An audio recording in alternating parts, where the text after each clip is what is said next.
Hello friends. Did you know that nearly 80% of those who watch my videos aren't subscribed? If you enjoy the content, I'd truly appreciate it if you hit that subscribe button. It helps a lot. Also, don't forget to leave a like and share your thoughts in the comments. Your interaction not only supports the channel's growth, but also helps these stories reach more people. Thank you all for being here. By the way, where are you watching from? Let me know in the comments.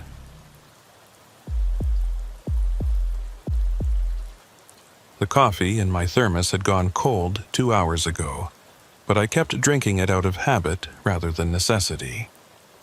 It was approaching 11 p.m. on a February night, and I was sitting in my truck by the shore of Lake Kusawa longer than I should have been. The temperature gauge on my dashboard read -42 degrees. Outside, there was that special silence you only feel in extreme cold, as if the air had frozen and sound could no longer pass through it. I'm a wildlife officer for the Alaska Department of Fish and Game, and I've been working this territory for going on 9 years now. Kusawa Lake sits about 40 miles northwest of the Canadian border, and during winter it becomes one of those places where people come to ice fish, snowmobile, and generally test how much cold a human body can withstand before things start going wrong. My job is to patrol these areas, check fishing licenses, make sure nobody's gotten themselves into trouble. It's usually pretty straightforward work. Usually. That night, I was doing a late sweep of the lake's camping areas. We'd gotten a call around 7 p.m. from a guy who said he'd heard something strange out on the ice, but when dispatch tried to get more details, his phone cut out. Signal up here is like that. You might get 2 bars 1 minute and nothing the next. Still, we have to check these things out. People die in the wilderness every year from the simplest mistakes, and sometimes the difference between life and death is whether someone bothered to drive out and take a look. The lake stretched out in front of me like a vast white plain, the ice covered in about 8 inches of snow. My headlights cut through the darkness, illuminating the nearest camping area, a small cluster of 4 RVs and a couple of heavy-duty tents. I could see lights on in 2 of the RVs, which was normal enough. What wasn't normal was that there were no snowmobiles parked outside, no signs of recent activity around the tents, and no smoke coming from any of the camps. In cold like this, you keep a fire or heater going constantly. You don't have a choice. I grabbed my flashlight and radio, pulled my parka hood up tight, and stepped out into the cold. The shock of it hit me like a physical thing. That first breath seared my lungs and made my eyes water instantly. I'd dressed properly. Thermal layers, insulated overalls, face mask, the works. But -40 doesn't care what you're wearing. It finds ways to get through. The snow crunched under my boots with that distinctive squeak that only happens at extreme temperatures. I made my way toward the first RV, playing my flashlight beam across the ground as I walked. There were footprints, but they were old, partially filled in with snow, which meant they'd been there at least a day or 2. No fresh tracks. That was starting to feel wrong. I knocked on the RV door, calling out my identification. No answer. I tried the handle and found it unlocked, which sent up another red flag. Nobody leaves their shelter unlocked when it's this cold. If something happened and you needed to get back inside quickly, you'd want easy access, sure. But you'd also know that an unlocked door in the wilderness is an invitation for animals. Or worse, the inside of the RV was dim, lit only by my flashlight beam. It was cold. Not as cold as outside, but cold enough that I could see my breath. The heater was off. I swept the light around and saw signs of recent occupation. An open bag of chips on the counter, a jacket hung on a hook, a magazine laid open on the small dinette table. The beds were made but rumpled, like someone had been sitting on them. Everything looked normal except for the fact that nobody was there. "Hello?" I called out, knowing it was pointless. "Alaska Wildlife Officer, anyone here?" Nothing. Just the sound of my own breathing. I backed out and moved to the next RV. Same story, lights on, heater off, signs of recent life, but no actual people. The third RV was completely dark, and when I looked in the windows I could see frost forming on the inside of the glass. That one had been empty for a while. The tents were worse. One of them had partially collapsed under the weight of snow, and when I unzipped the flap and looked inside, I found sleeping bags and camping gear all neatly arranged, but again, no people. The second tent was still standing, and inside I found something that made me pause. A camp stove that had melted through the tent floor. It was stone cold now, but at some point it had been running hot enough and long enough to burn a hole right through the synthetic material and scorch the ice beneath.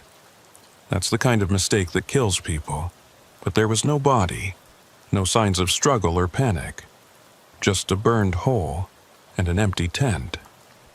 I radioed back to dispatch, reported what I was finding.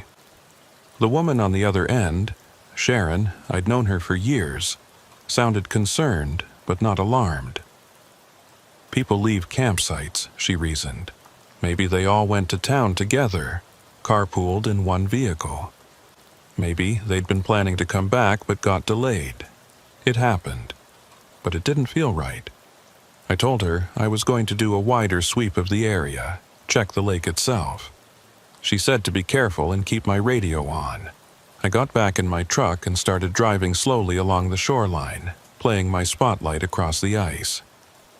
The lake was maybe 2 miles across at its widest point, and the ice was solid. I'd checked the thickness reports before coming out, and it was running at 28 inches minimum. Safe enough to drive a truck on, which people did all the time during fishing season. About halfway around the lake's perimeter, I stopped. Something had caught my eye. A dark shape out on the ice, maybe 300 yards from shore. I focused the spotlight on it and felt my stomach drop a little. It was a snowmobile, sitting motionless, and even from this distance I could tell the engine wasn't running because I couldn't see any exhaust steam. I grabbed my gear and headed out onto the ice on foot. Walking on a frozen lake at night is an eerie experience under the best circumstances.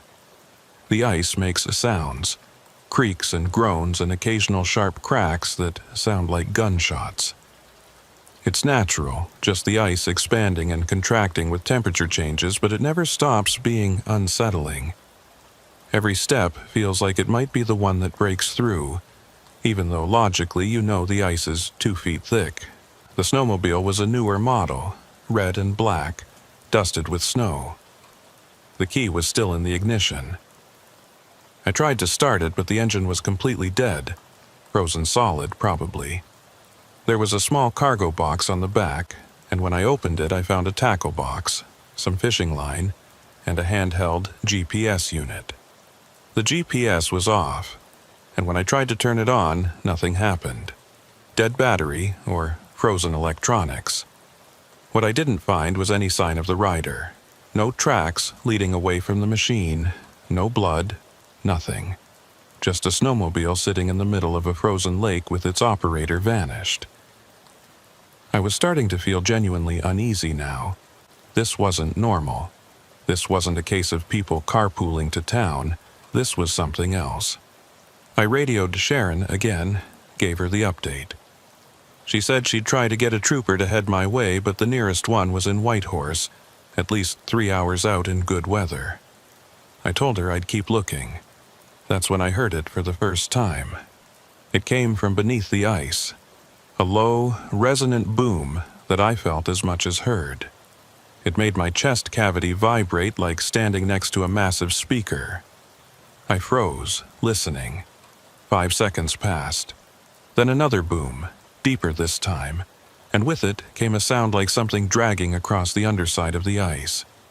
Not scratching, dragging, like something heavy being pulled along. The ice beneath my feet was 2 feet thick and solid as concrete. Nothing could be under there. Nothing living anyway. The lake was too cold, too deep. Even if something had somehow gotten trapped under the ice, it would have died within minutes. Boom. Drag, boom, drag. The sounds were moving, tracking from my right to my left, passing directly underneath where I stood. I could follow their progress by the vibration in my boots. Whatever was making that sound was big enough that each impact sent waves through the ice that I could physically feel. I started backing toward the shore, keeping my flashlight pointed down at the ice. I don't know what I expected to see. The ice was covered in snow, opaque and impenetrable, but some instinct made me keep watching it anyway. The booming stopped. The dragging stopped. Everything went completely silent. I made it back to my truck, got inside and locked the doors, which was stupid because what was a lock going to do against whatever that was? But it made me feel better anyway. I sat there with the engine running and the heater blasting, trying to think rationally about what I'd just experienced. Ice makes noise, I knew that. Thermal expansion, pressure changes, stress fractures, all of that creates sounds. Sometimes it can sound almost like voices, like music, like things that aren't really there. It's a known phenomenon. I'd heard it before, just never quite like this. I called Sharon back, told her what I'd heard. She was quiet for a moment, then said, "Tom, I think you should come back in. We can send a team out in the morning with better equipment." I agreed. I was about to put the truck in gear when I saw movement near the abandoned snowmobile. I hit it with the spotlight. There was someone standing next to the machine, just standing there, perfectly still, facing toward my truck. I couldn't make out any details. They were too far away, and the snow had started falling harder, creating a haze in the spotlight beam. But it was definitely a person, or at least the shape of one. I grabbed my radio mic. "Sharon, I've got someone out here, by the abandoned snowmobile. Can you make contact?" "Working on it." I hit the truck's PA system, my voice booming out across the ice. "This is Alaska Wildlife Officer Tom Hadley. I need you to walk toward my vehicle with your hands visible." The figure didn't move, didn't even seem to react, just stood there. I tried again. "I need you to identify yourself and approach my vehicle." Nothing. The snow was getting heavier, and I was starting to lose visibility. I made a decision I probably shouldn't have. I grabbed my flashlight and got out of the truck again. The cold hit me even harder this time, or maybe it just felt that way because I was scared. I started walking toward the figure, my flashlight beam cutting through the falling snow. As I got closer, I could see more details. They were wearing dark clothes, no reflective gear, no obvious winter equipment. Just standing there in -40 weather like it was nothing. 50 yards away. 40. 30. "Sir or ma'am, I need you to respond to me," I called out. 20 yards. And then I could see clearly, and my blood went cold in a way that had nothing to do with the temperature. It wasn't a person. It was a shape, a silhouette, but there was nothing solid to it. I could see through it, to the ice and snow beyond. Like looking at someone through frosted glass, except there was no glass, just this translucent form standing motionless on the frozen lake. I stopped walking. Every instinct in my body was screaming at me to run, to get back to the truck, to get off this lake and never come back. But I couldn't move. I just stood there, flashlight shaking in my hand, staring at this thing that shouldn't exist. The boom came again, right beneath my feet, so loud and so strong that I actually stumbled. And then another, and I realized the sounds were coming from directly under where the figure stood. The dragging sound came back too, and now I could hear something else underneath it. A sound that might have been wind, or might have been a voice, or might have been something else entirely. The figure turned and started walking away from me, moving out toward the center of the lake. Its movements were wrong, too smooth, too gliding, not walking, floating. I ran back to my truck, got inside, and locked the doors again. My hands were shaking so badly I could barely work the radio. "Sharon, I'm coming in, right now." "Tom, what's wrong?" "I'll tell you when I get there. I'm leaving the lake." I put the truck in gear and drove away from that cursed place as fast as the snow-covered road would let me. I didn't look in my mirrors. I didn't want to see if that thing was following me. Back at the station, I filed my report. I left out the part about the translucent figure. I'm not an idiot, I know how that sounds. But I included everything else: the abandoned camps, the snowmobile, the sounds from under the ice. A team went out the next morning. They found all the same things I'd found: empty camps, abandoned snowmobile, no signs of the occupants. They also found 3 more snowmobiles scattered across the lake, all abandoned, all with their keys still in them. They searched for 2 days and never found a single person. The official report listed it as multiple missing persons, likely due to environmental exposure and confusion caused by extreme cold. People wander off, get disoriented, succumb to hypothermia. It happens. The families were notified. The case eventually went cold, filed away with all the other wilderness disappearances that happen in Alaska every year. But I know what I saw, and I know what I heard. I avoided Lake Kusawa for 2 years after that. Couldn't bring myself to go near it. Always found reasons to assign those patrols to other officers. But eventually, I ran out of excuses, and I had to go back. It was a summer run, broad daylight, checking on some hikers who'd reported seeing a bear near the trailhead. Routine stuff.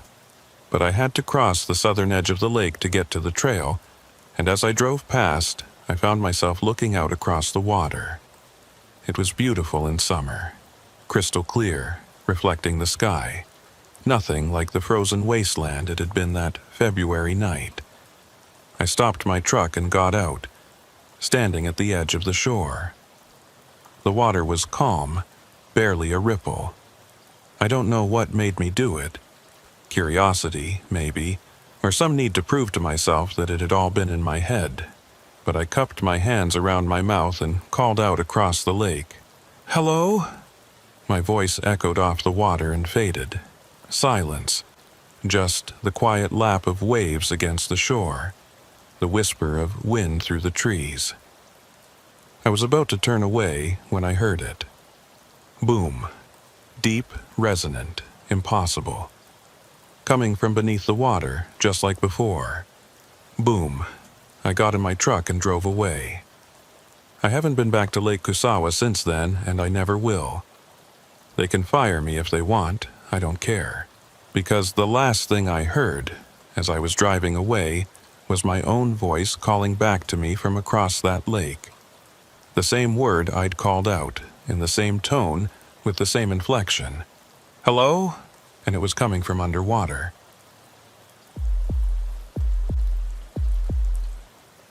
They briefed me on the basics back in Anchorage before I took this position, but there's a lot they don't tell you about being a wildlife officer in the Alaskan interior.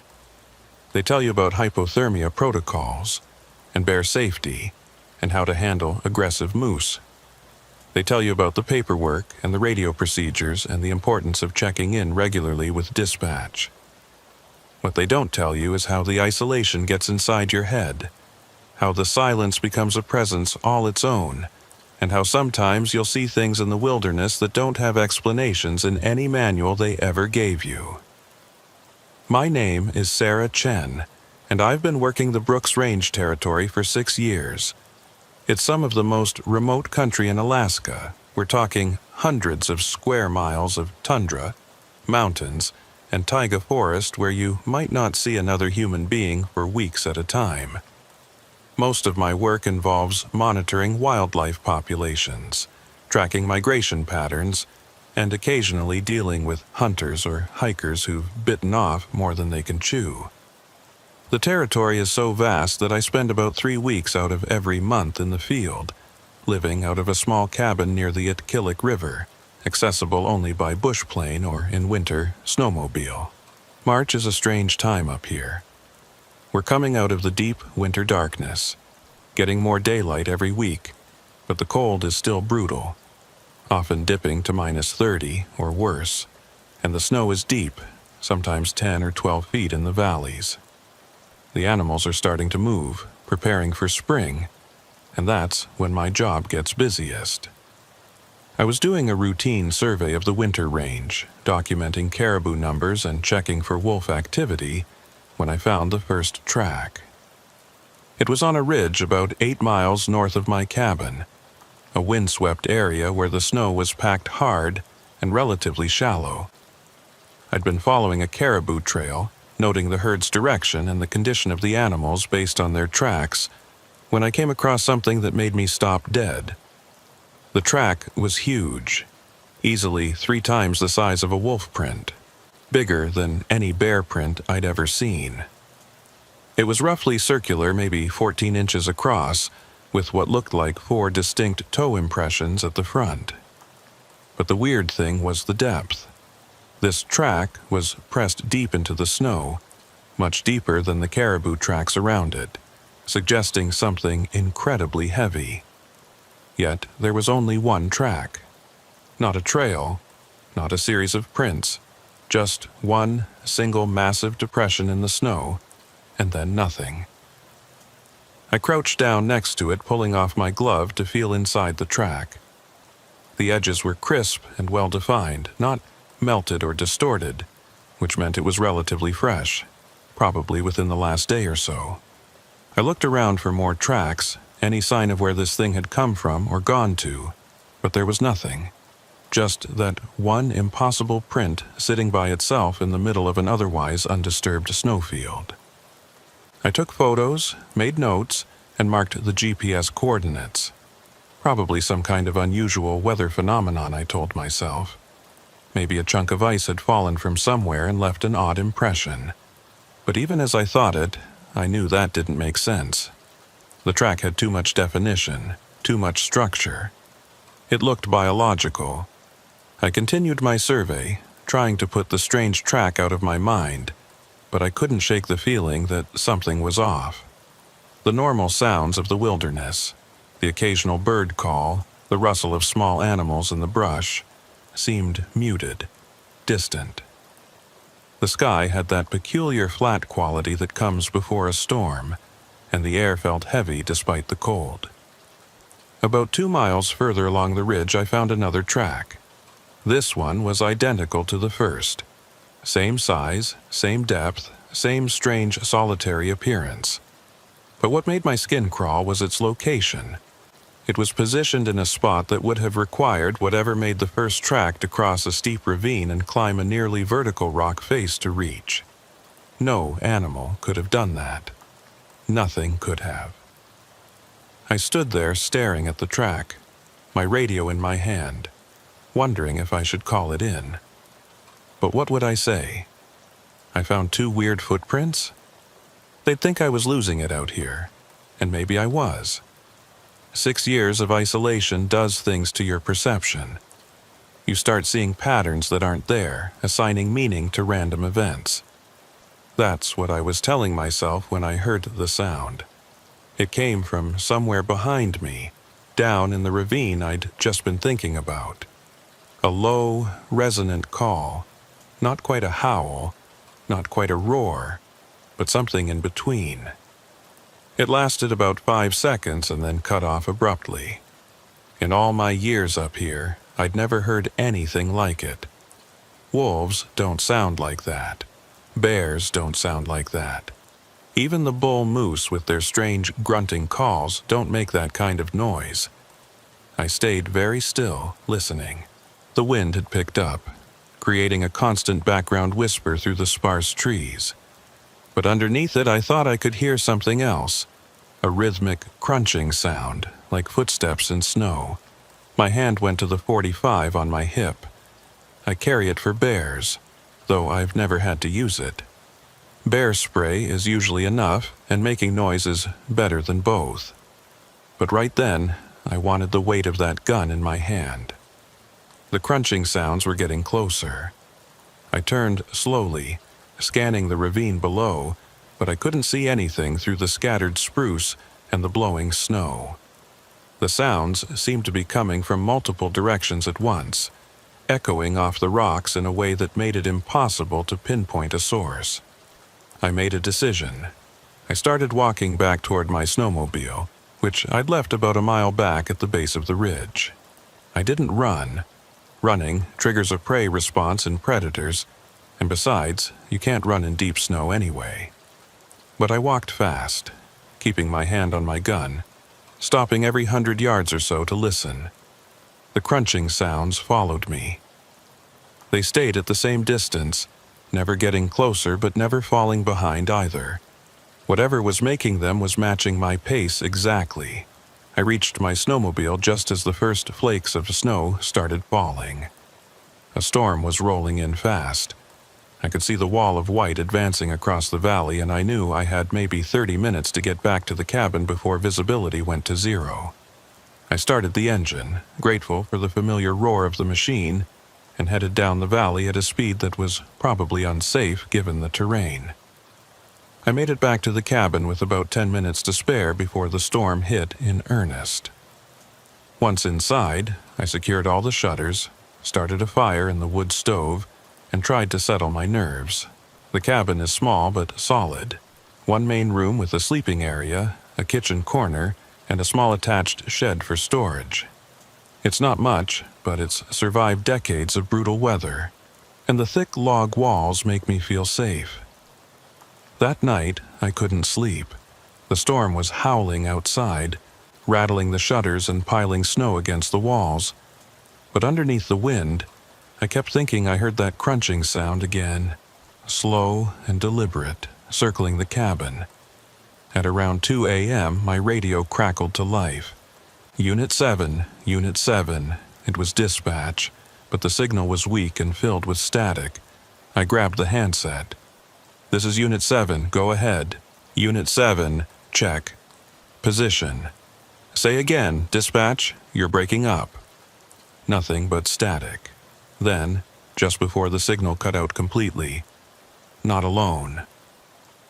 My blood went cold. I tried to raise them again, but the radio was dead. The storm was too strong, creating too much interference. I was cut off, probably for the next day or two until the weather cleared. I sat there in the dark cabin, the only light coming from the dying fire in the stove, and listened. The storm sounds were constant. Wind shrieking around the corners of the cabin, snow hissing against the walls. But there was something else. Something underneath. Crunch, crunch, crunch. Footsteps. Heavy ones. Circling the cabin just like I'd heard in my head. Except this wasn't in my head. This was real. I moved to the window, cracked the shutter slightly, and looked out into the storm. The snow was coming down so hard I could barely see 10 feet. But in the brief moments when the wind would shift and clear the air, I could see them. Tracks. All around the cabin. Huge, deep impressions in the fresh snow, forming a perfect circle. And as I watched, another one appeared, just materialized in the snow about 20 feet from the cabin, as if something invisible had just taken a step. I slammed the shutter closed and backed away from the window, my heart hammering. This wasn't possible. Things don't make tracks without being there to make them. But I'd seen it happen, watched the snow compress under weight that wasn't there. The crunching continued all night.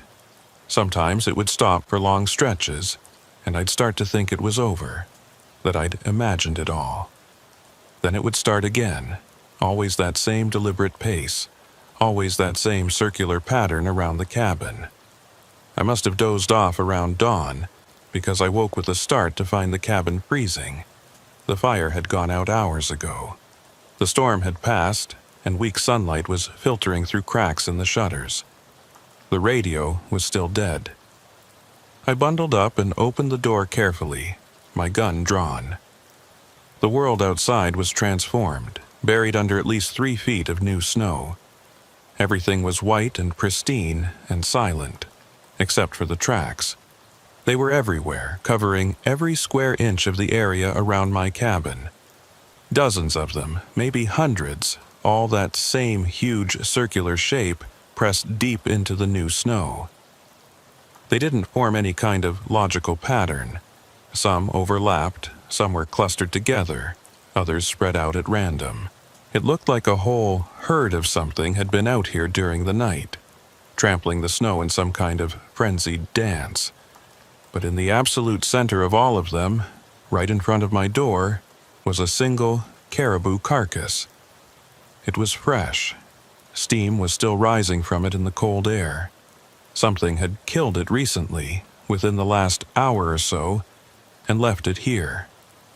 The caribou's neck was broken, but there were no other visible injuries, no signs of feeding. Just a clean kill, and then what, an offering? I didn't touch it.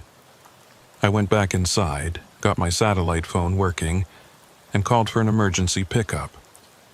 The bush pilot who came to get me later that day asked why I was cutting my rotation short, and I told him equipment problems. He didn't argue. Pilots up here know better than to ask too many questions. I took a week off, stayed in Anchorage, tried to convince myself that there was some rational explanation for what I'd experienced. Weather phenomena, I told myself. Unusual ice formations creating strange impressions. Audio hallucinations caused by isolation and stress.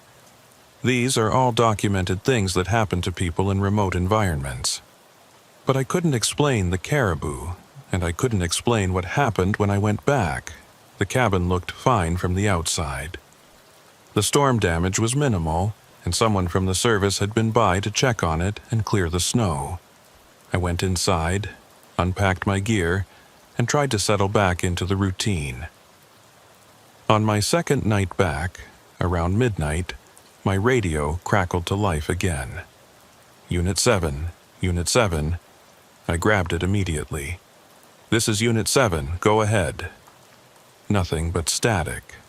Then, just barely audible, not alone. Dispatch, you're breaking up. Say again. The static cleared for just a moment, and I heard it clearly. Unit 7, this is dispatch. We're showing your position as Sarah. Are you at the cabin? Yes, I'm at the cabin. What's wrong? We're showing 2 signals at your location. 2 Unit 7 transponders. Are you alone? My mouth went dry. Yes, I'm alone. It must be a glitch in your system. Stand by, we're sending someone to check it out. But I didn't stand by. Because right then I heard it again.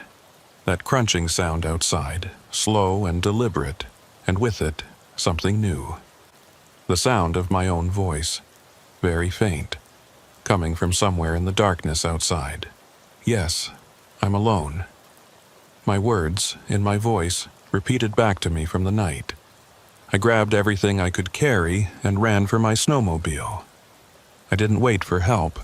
I drove through the darkness with my headlight cutting a weak beam through the endless black, and I didn't look back.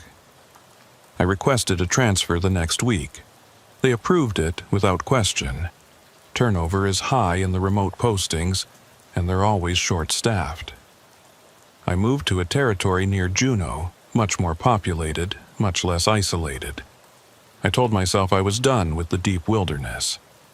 But last month, I got a package at my new station. No return address, just my name and unit number. Inside was a photo, a trail camera image from somewhere in the Brooks Range, time-stamped from 3 weeks ago. The image showed my old cabin at night, and standing in front of it, clearly visible in the camera's flash, was a figure.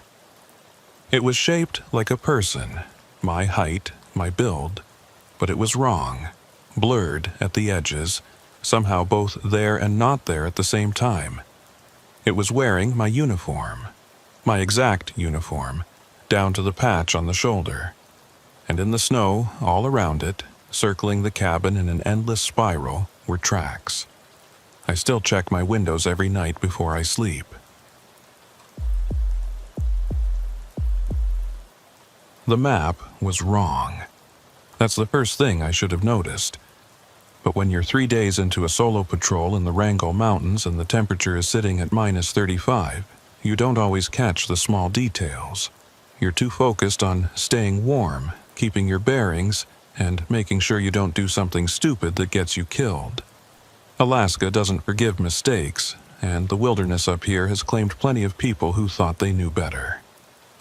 I'm Marcus Webb, been a wildlife officer for 14 years now, the last 7 working this section of the Wrangell-St. Elias backcountry. It's massive territory, over 13 million acres, most of it completely wild, with maybe a handful of ranger stations scattered throughout for emergency shelter. We patrol on snowmobile in winter, checking on trappers, monitoring wildlife, and occasionally pulling some lost hiker's ass out of trouble. It's hard work, lonely work, but I prefer it to the politics and crowding down in the populated areas. I was on a routine run between 2 stations, a trip that normally takes about 5 hours if the weather holds. But a freak snowstorm had rolled in overnight, dumping nearly 2 feet of new powder and cutting visibility to almost nothing. I decided to push through anyway. I'd made this run dozens of times and knew the route by muscle memory. But 3 hours in, my snowmobile hit something under the snow, some buried rock or log, and the track broke. Not catastrophically, but enough that continuing on was risky. I could probably limp another mile or 2 before the whole thing gave out. I pulled out my map and GPS to figure out my options. According to both, I was about 8 miles from the next official station, too far to risk on a damaged machine. But as I was studying the map, I noticed something odd, a small mark on the paper that I'd never seen before, indicating a structure about a half mile to the west of my current position. It was labeled in faded pencil, Ranger Cabin, Emergency Use. I'd worked this territory for 7 years and had never known about any cabin in this area. The official stations were all marked clearly on my maps, and this one wasn't on any of them. But old ranger cabins do exist throughout Alaska, built decades ago and sometimes forgotten, left off modern maps. They're usually in rough shape, but still weatherproof enough to provide shelter in an emergency. Given my situation, a half mile was doable on foot, and if the cabin was even marginally intact, I could hole up there while I radioed for assistance. I grabbed my emergency pack, my rifle, and my radio, and set off on snowshoes into the white. The storm was getting worse, the wind driving the snow almost horizontally, and within minutes I'd lost sight of my snowmobile despite it being only 50 yards behind me. I followed my compass heading west, counting steps to track distance. The terrain was fairly level, mostly open tundra with scattered clusters of black spruce, their dark forms looming out of the white-like sentinels. I almost walked right past the cabin. It appeared suddenly through the storm, a small structure maybe 20 feet by 15, built from dark logs that were nearly invisible against the snow. It had a peaked roof with a metal chimney, a single door on the front, and one window beside it. The door was closed, and there were no tracks in the fresh snow around it, which made sense. This place was clearly abandoned. I approached cautiously, calling out anyway. "Hello, anyone home? Alaska Fish and Game?" No response. Just the howl of wind and the hiss of snow. The door wasn't locked, which was standard for emergency shelters in Alaska. You never lock a cabin in the wilderness because you never know when someone might need it to survive. I pushed it open and stepped inside, pulling the door closed behind me against the wind. The sudden silence was startling. The wind noise dropped to a muffled whisper, and I could hear my own breathing echoing in the small space. I pulled out my flashlight and swept the beam around. The cabin was wrong. Not dangerous wrong, not horror movie wrong, but wrong in a way I couldn't immediately put my finger on. It was clean. Too clean. The floor had been swept recently, no dust or debris. There was a wood stove in the corner with a neat stack of split wood beside it. A small table with 2 chairs sat under the window. A shelf held canned goods, their labels bright and unfaded. A sleeping bag was rolled up on a cot in the corner, and hanging from a peg on the wall was a ranger's jacket. Alaska fish and game just like mine. The weird thing was that it all looked new. Not old emergency supplies that had been here for years, but fresh provisions, like someone had just stocked the place.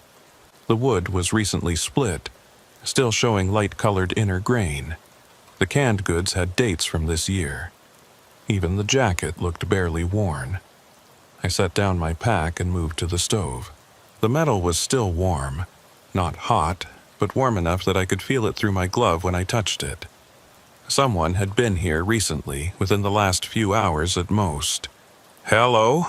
I called out again, louder this time. "Is anyone here?" Nothing. The cabin was small enough that I could see the whole interior at a glance. One room, no closets, no hidden spaces. I was alone. I radioed back to dispatch. "Unit 12 to base, come in." Static. I adjusted the frequency and tried again. Nothing. The storm was interfering with the signal, which wasn't unusual out here. I'd try again in a few hours when the weather cleared. With nothing else to do, I decided to make myself comfortable. I started a fire in the stove. The wood caught easily, which told me it had been burning recently, and took stock of my situation. My snowmobile was damaged but not destroyed, and once the storm passed I could radio for assistance or make repairs. In the meantime, I had shelter, heat, and supplies. Things could be worse. I found a pot on the shelf and melted some snow for water, then made myself coffee using the instant packets from my pack. As I sat at the small table drinking it, I noticed something on the surface. A ring of condensation, circular and recent, like someone had just been sitting here with a hot mug. I put my hand near it and could still feel the faint moisture. The rational part of my brain said it was probably from me, that I'd put something down without noticing, but I hadn't put anything on the table. I'd been standing by the stove the whole time. I stood up and moved to the window, looking out at the storm. Visibility was maybe 10 feet, just a wall of white. But as I watched, I thought I saw movement. A dark shape passing by the window, human-sized, moving from left to right. I turned and looked at the door, half expecting it to open, but it remained closed. I waited, counting seconds. At 30, I moved to the door and opened it, looking out. Nothing. No tracks in the snow, no signs of movement, just the storm. I closed the door and slid the simple bolt lock into place. It was flimsy. Wouldn't stop a determined person or animal, but it made me feel better. I went back to the table and tried the radio again. Still nothing but static. As I sat there, I started noticing other small things. The sleeping bag on the cot was arranged too perfectly, the corners tucked with military precision. The canned goods on the shelf were organized by type and size, labels all facing forward. Even the wood beside the stove was stacked with geometric precision, each piece exactly parallel to the others. It was the kind of organization you'd expect from someone with OCD, except it felt wrong. Too perfect, too deliberate, like a stage set rather than a living space. On the shelf above the canned goods, I found a logbook. Every ranger cabin has one, a place for visitors to record their stays, note weather conditions, report any issues with the structure. I flipped it open, expecting to see entries from over the years. The book was empty, completely blank, not a single entry. That's when I started to get seriously uneasy. A cabin this well-maintained, this well-stocked, would have a logbook full of entries. Even if it was an old forgotten shelter, there would be something. Notes from trappers, hunters, hikers, previous rangers. But there was nothing, just blank pages, fresh and clean. I pulled out my own notebook and wrote down what I could remember of the cabin's location, sketching a rough map. If this place wasn't on the official records, it should be. Someone was clearly maintaining it, keeping it stocked and ready for emergencies. That person deserved recognition. The storm continued through the afternoon and into evening. I made myself a meal from my own supplies. I didn't want to touch the canned goods without knowing who they belonged to, and settled into the cot. The sleeping bag was actually very comfortable, clean, and warm. As I lay there, I found myself staring at the ceiling, studying the log beams and the flickering light from the stove. There was writing up there, carved into the wood. I sat up and angled my flashlight to read it. "Stay inside after dark." That was all, just those 4 words, carved deep into the beam. The letters were weathered, not fresh, which meant they'd been there for years. Below them, in fresher carving, someone had added, "He doesn't like visitors." A chill ran through me that had nothing to do with the temperature. I looked around the cabin again, seeing it in a new light. The perfect organization, the fresh supplies, the absence of dust or dirt. It wasn't just well maintained. It was actively inhabited. Someone lived here, or at least spent enough time here to keep everything pristine. But who? And why wasn't it on any maps? I got up and checked the door bolt, making sure it was secure. Then I checked the window, which had no lock but was too small for an adult to climb through anyway. I pulled my rifle closer to the cot, keeping it within arm's reach. The wind had died down as darkness fell, and in the new silence I could hear other sounds. The settling of the cabin's logs, the occasional pop from the stove, and something else, a sound I couldn't quite place, like fabric rustling or footsteps on snow coming from outside. I moved to the window and looked out. Night had fallen completely, and without any light pollution, it was absolutely black. I couldn't see anything, but something was out there. I could feel it, that same instinct that tells you when you're being watched. I've hunted enough, spent enough time in the wilderness to trust that feeling. I turned off my flashlight and let my eyes adjust to the darkness. The only light came from the small window in the stove door, a faint orange glow that barely illuminated the cabin interior. I sat on the cot, rifle across my lap, and waited. Hours passed. I might have dozed off, I'm not sure. But I woke with a start to the sound of footsteps outside, crunching in the snow.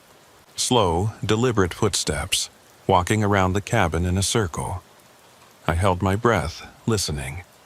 The footsteps stopped at the door. I could see the door itself in the dim glow from the stove, could see the bolt still in place. For a long moment, nothing happened. Then the handle turned, very slowly, testing. The bolt held. The handle released and the footsteps continued around the cabin, passing by the window. I couldn't see anything through the glass. It was too dark, but I could hear them clearly. They completed the circuit and stopped again at the door. This time, there was a knock. 3 measured taps. Every instinct I had told me not to respond, to stay silent, to wait it out. But I'm a ranger, and part of my job is helping people.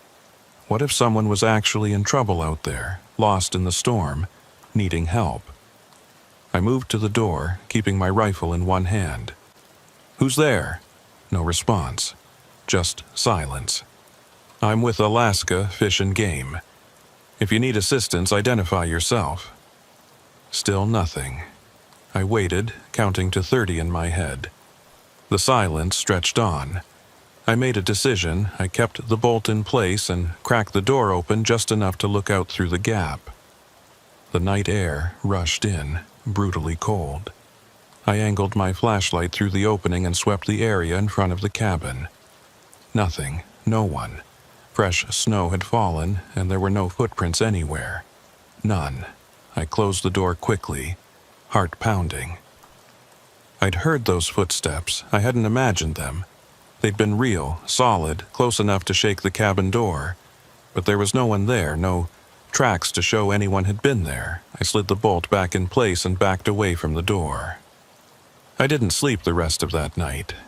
I sat on the cot with my rifle and watched the door. listening to the silence.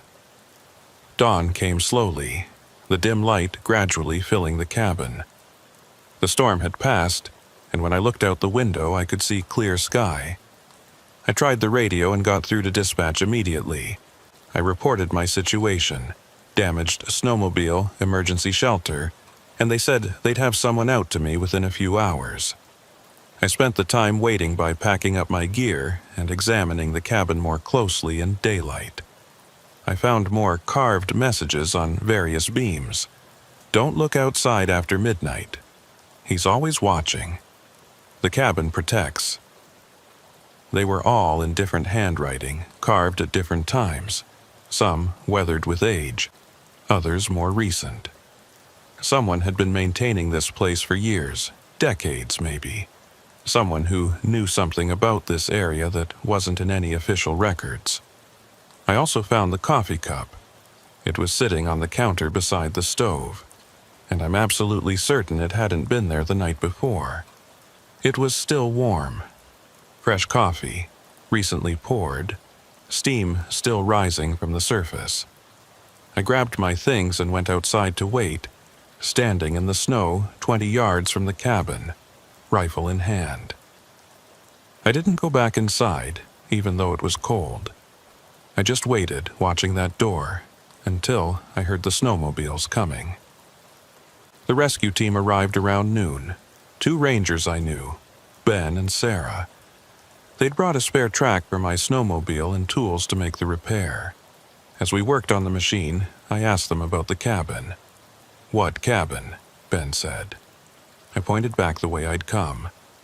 "Emergency shelter, about a half-mile west of here. A small log structure, 1 room, well stocked." Ben and Sarah looked at each other, then back at me. "Marcus, there's no cabin out here. The nearest shelter is the station you were headed for, 8 miles northeast. No, I stayed there last night. It's right, but when I turned to point, I couldn't see it. The cabin should have been visible from where we stood, even through the trees.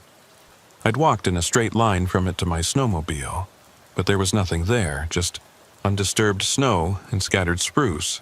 We hiked over to where I thought it had been. No cabin, no clearing, no signs that anything had ever been built there. Just wilderness, untouched, the snow smooth and unbroken." Ben put a hand on my shoulder. "Hypothermia can cause hallucinations, Marcus.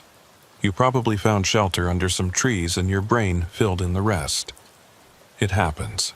I wanted to argue, but what could I say? The cabin was gone. Maybe it had never been there at all. We finished repairing my snowmobile, and I rode back to the station with them. I filed my report, leaving out the parts about the cabin that I couldn't prove existed. I took a week off, told everyone I was just tired, needed a break, but I know what I saw, I know what I heard. And 3 weeks ago, I was looking through some archived files at the main office, old reports from the 1970s, and I found a photograph. It showed a ranger standing in front of a small log cabin, smiling at the camera. The photo was labeled Emergency Shelter Number 7, Wrangell Mountains, 1974. The ranger in the photo was wearing the same uniform I'd seen hanging in the cabin. Same patch, same style, same everything. The ranger in the photo was me. Same face, same build, same everything. The photo was taken 20 years before I was born.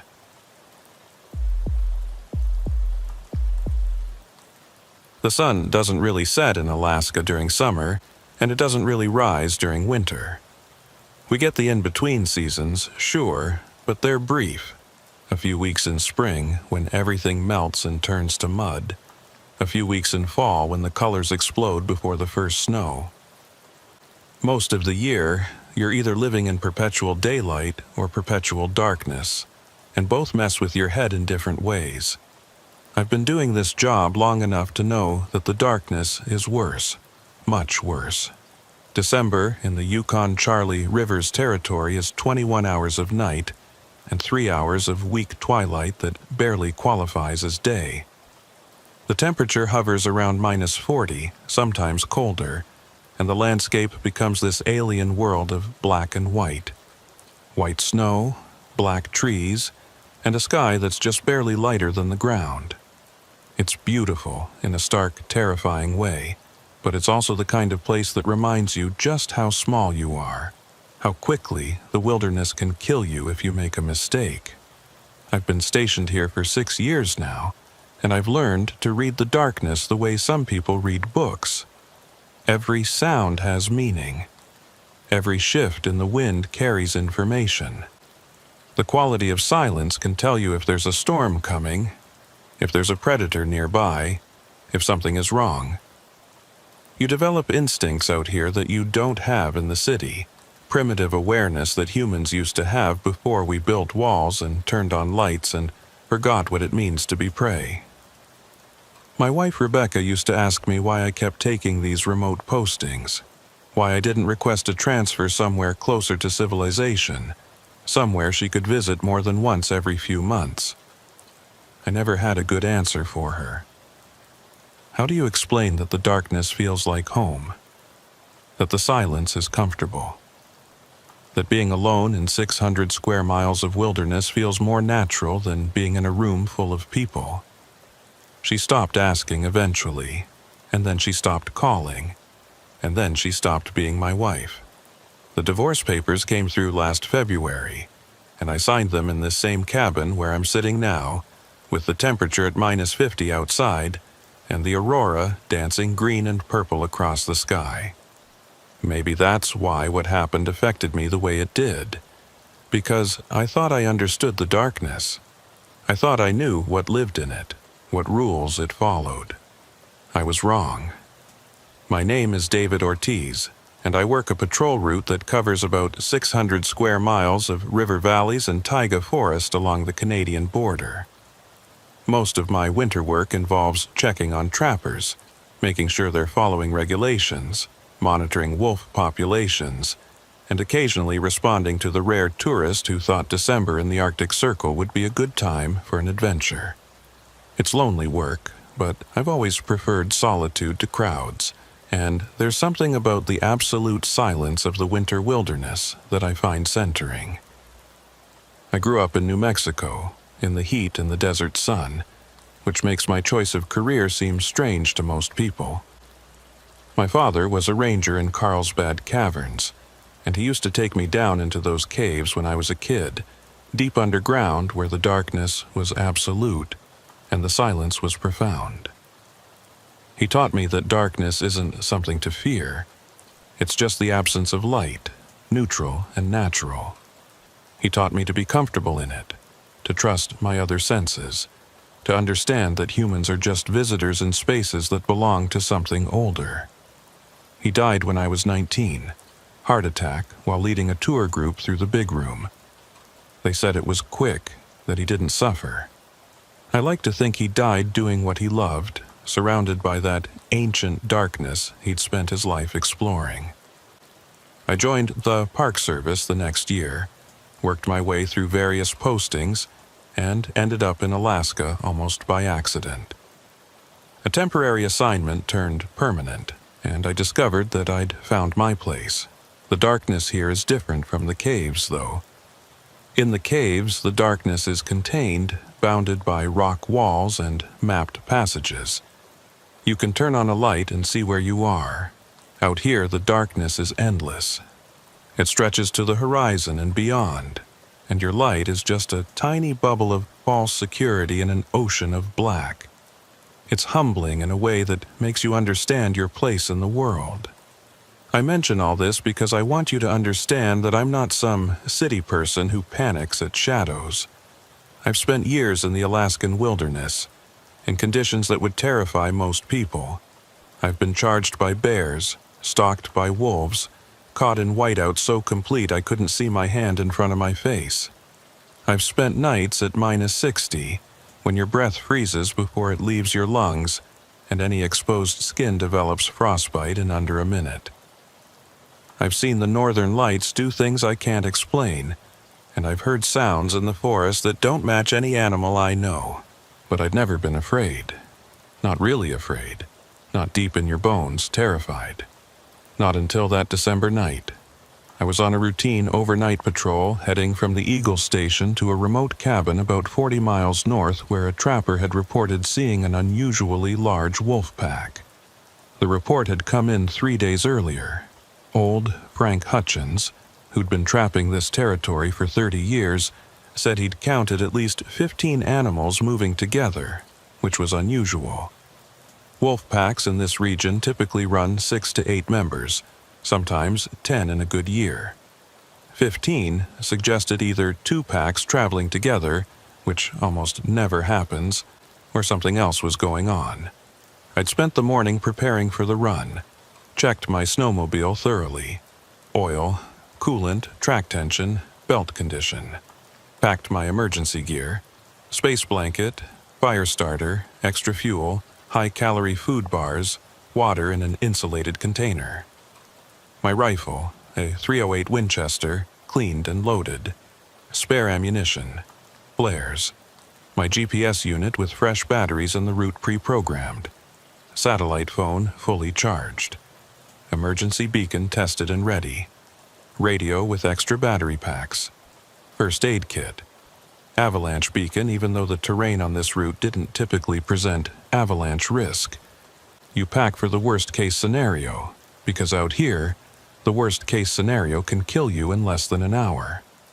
I'd also checked the weather forecast. Clear skies, no storms expected. Temperature steady at -35 to -40. Good traveling weather as far as winter in the Arctic goes. I'd made this run dozens of times. Knew every mile of the route, every potential hazard, every emergency shelter location.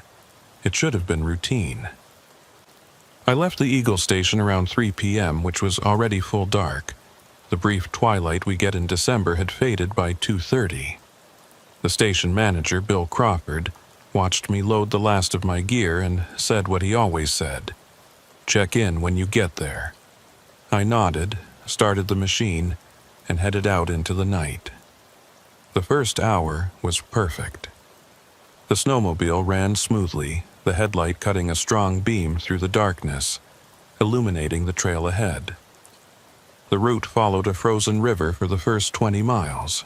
The ice was solid, at least 3 feet thick this late in the season, safe as pavement. The temperature was actually comfortable, warmer than it had been all week, and there was no wind. The stars were out, brilliant and cold, and I could see the faint green glow of aurora on the northern horizon. I stopped at the 10-mile mark to check my bearings and adjust my gear. Everything was running perfectly. I took a moment to just stand there in the darkness, listening to the silence. This is what I loved about the job, these moments of absolute quiet, where the only sound is your own breathing and the occasional crack of ice adjusting to temperature changes. No human noise, no machines except my own, no light pollution, just you in the wilderness. I should have known that kind of perfection doesn't last. The route left the river at mile 20, cutting through a narrow valley between 2 ridgelines. This section was always trickier. The trail wound through scattered spruce forests, and the terrain was more varied, with small gullies and rises that required careful navigation. I slowed down to about 25 miles per hour, keeping my focus on the trail ahead. That's when the temperature dropped. Not gradually, suddenly. I watched the gauge on my handlebar drop from -35 to -43 in the space of maybe 2 minutes. The air took on that particular quality it gets at extreme cold, where it feels thick and resistant, like you're moving through something denser than normal atmosphere. My breath, which had been forming small clouds of ice crystals, now froze instantly, creating a haze around my face mask. I'd experienced sudden temperature drops before, cold air settling into valleys, atmospheric inversion layers, various meteorological phenomena that create microclimates. It was unusual, but not alarming. I checked my gear, made sure all my exposed skin was covered, and continued on. I was about 25 miles out, deep into the valley between the ridgelines when I first heard it. The engine on a snowmobile is loud, maybe 80 decibels or more at speed. There's no way you should be able to hear anything over it, especially not subtle sounds. The machine creates a cocoon of noise that drowns out the world. But I heard this clearly, impossibly clearly, like it was right next to me, like someone had put headphones on me and was playing the sound directly into my ears, the crunch of snow under a footstep. I slowed down instinctively, my mind trying to process what I'd heard. Could it have been a piece of ice kicked up by the track? A chunk of frozen snow hitting the cowling? The machine settling under my weight? I ran through the possibilities, but none of them fit. I've been riding snowmobiles for 15 years, and I know every sound they make. This wasn't the machine. I slowed to maybe 15 miles per hour, and as I did, I heard it again. Crunch. Then another crunch. Steady, rhythmic, matching my reduced speed exactly. Like someone was jogging alongside me in the snow, keeping perfect pace. My first thought was that I'd picked up a running wolf or caribou, something pacing the machine out of curiosity or territorial behavior. It happens sometimes. Wolves, especially, will sometimes run alongside vehicles, testing them, trying to figure out what they are. But wolves make different sounds when they run. Their gait is uneven, 4 legs creating a complex rhythm. This was steady, bilateral, human footsteps. I stopped the machine completely and killed the engine. The sudden silence was overwhelming. That particular quality of quiet you only get in deep winter when the snow absorbs all sound. I sat there, listening, my breath forming thick clouds in the headlight beam. My heart was beating faster than normal, though I wasn't sure why. Nothing had happened yet. Just a sound. I counted to 30 in my head, listening with complete focus. The machine ticked as the engine cooled. The night air made tiny crystalline sounds as moisture froze.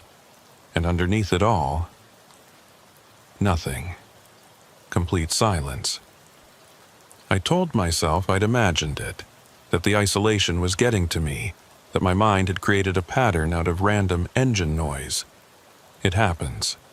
The human brain is wired to find patterns, even when they don't exist. Especially in environments where we're alone, where we're vulnerable, where our primate hindbrain remembers what it means to be hunted. I started the machine again and accelerated, pushing it faster now, wanting to get through this valley and back into more open terrain. I brought it up to 30 miles per hour, the engine roaring, the track throwing up a rooster tail of snow behind me. But within a minute, I heard it again. Footsteps in snow, matching my speed exactly, coming from my right side. Not just 1 or 2 steps, but continuous, sustained, keeping perfect pace as I accelerated from 15 to 20 to 30 miles per hour. The sound was crystal clear despite the engine noise, distinct and impossible to ignore.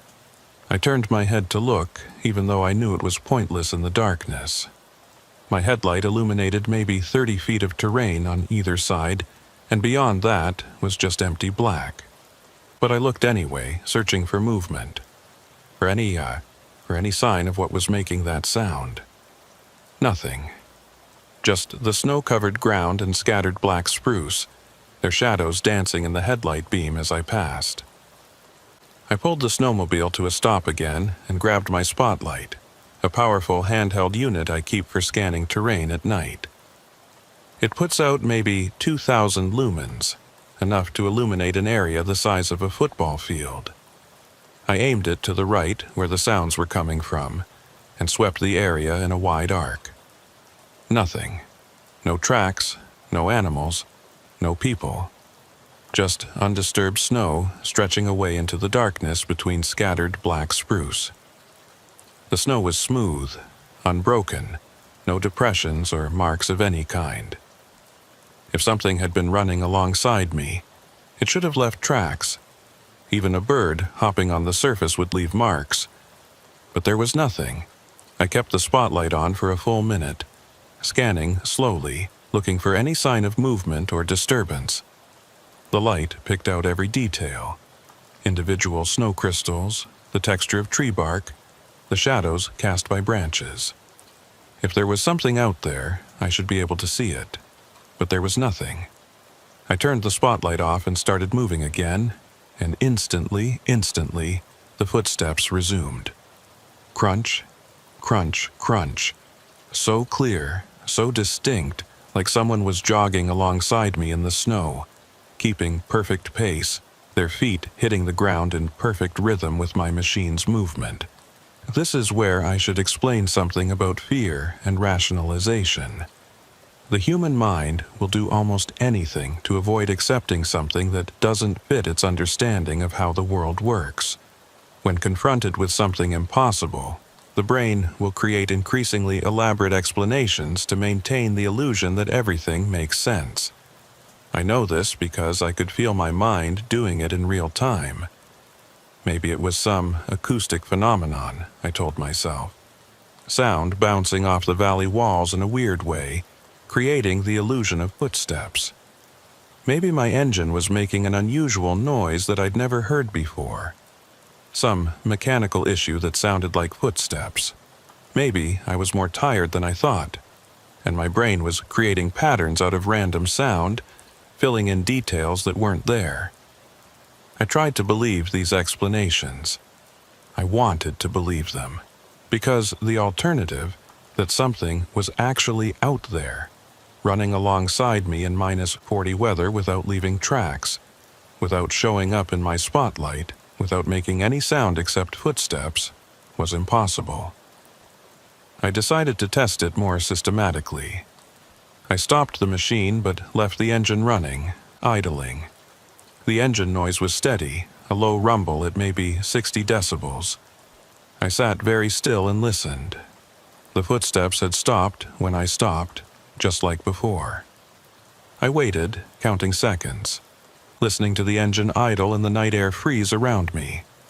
10 seconds, 20, 30. Then they started again, but different this time. They weren't matching my movement anymore because I wasn't moving. They were circling.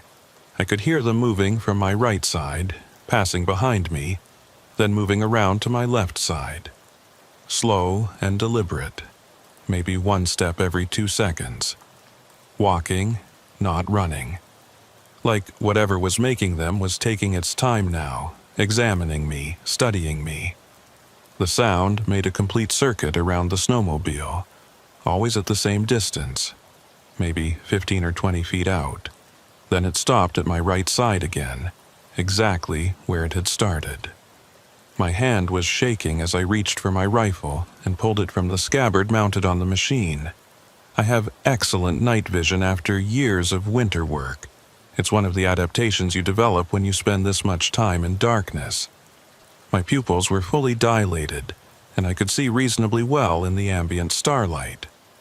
If something was out there, if something solid was making those sounds, I should be able to see it. Or at least see its breath condensing in the cold air. At -40, every living thing creates a visible cloud with every exhalation. But I saw nothing. The area around my machine was empty. I decided to pull out my thermal camera.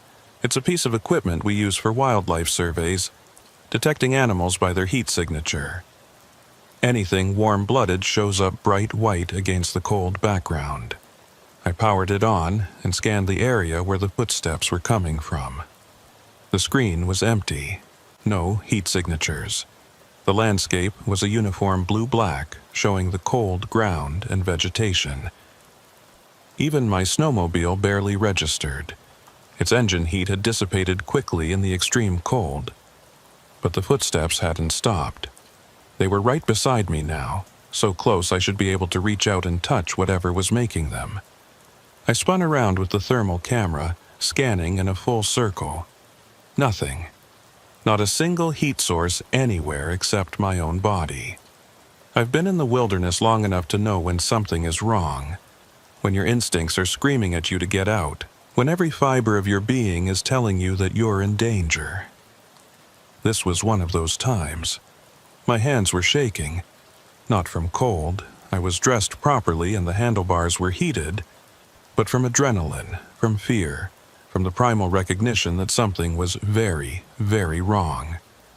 I holstered the thermal camera, secured my rifle back in its scabbard, and opened the throttle hard, accelerating as fast as the terrain would safely allow.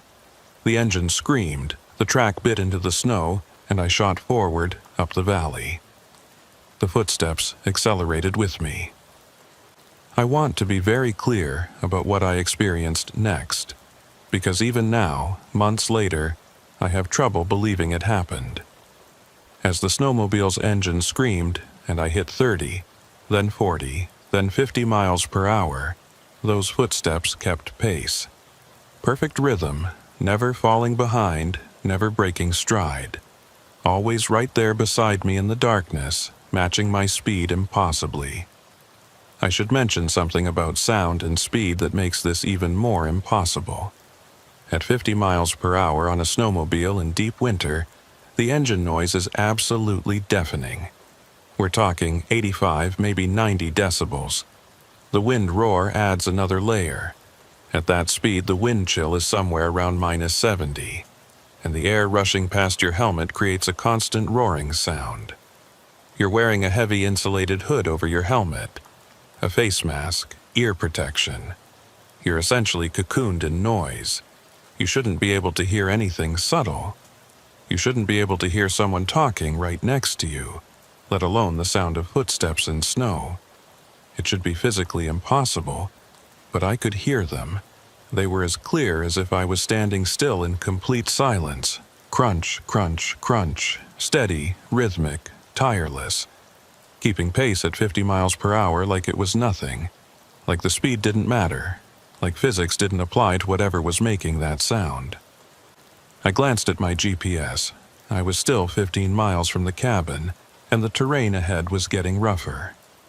The trail wound through a series of gullies and over several small ridges, terrain that required careful navigation. I'd have to slow down or risk flipping the machine, breaking through into a hidden creek bed, hitting a buried rock or log. At 50 miles per hour in the dark, a single mistake could be fatal. But slowing down meant spending more time with whatever this was. And I didn't want to do that. Every instinct I had was telling me to get away, to put distance between myself and the source of those footsteps, even though I couldn't see anything, couldn't identify any actual threat. I compromised, bringing my speed down to around 35, navigating by GPS and the cone of my headlight. The trail was visible enough, a packed track through the snow that other machines had followed, but at this speed in the dark, I had maybe 2 seconds to react to any obstacle. My focus narrowed to just the immediate terrain ahead, my hands tight on the handlebars, my body tense and ready to respond. The footsteps continued, sometimes on my right, sometimes on my left, occasionally dropping back behind me before catching up again. Once, and this made my blood run cold, I could swear I heard them directly in front of me, leading the way, the sounds coming from where my headlight beam illuminated fresh snow. But that was impossible. I was traveling through unbroken powder, and there were no tracks ahead of me, no signs that anything had passed this way. At the 10-mile mark, I allowed myself to think that maybe I was going to make it. Maybe whatever this was would stop at the tree line, or lose interest, or simply vanish the way it had appeared. Maybe I could get to the cabin, get inside, lock the door, and wait until morning to figure out what had happened. That's when my radio crackled to life. Unit 19, respond. It was dispatch, but the signal was weak and distorted.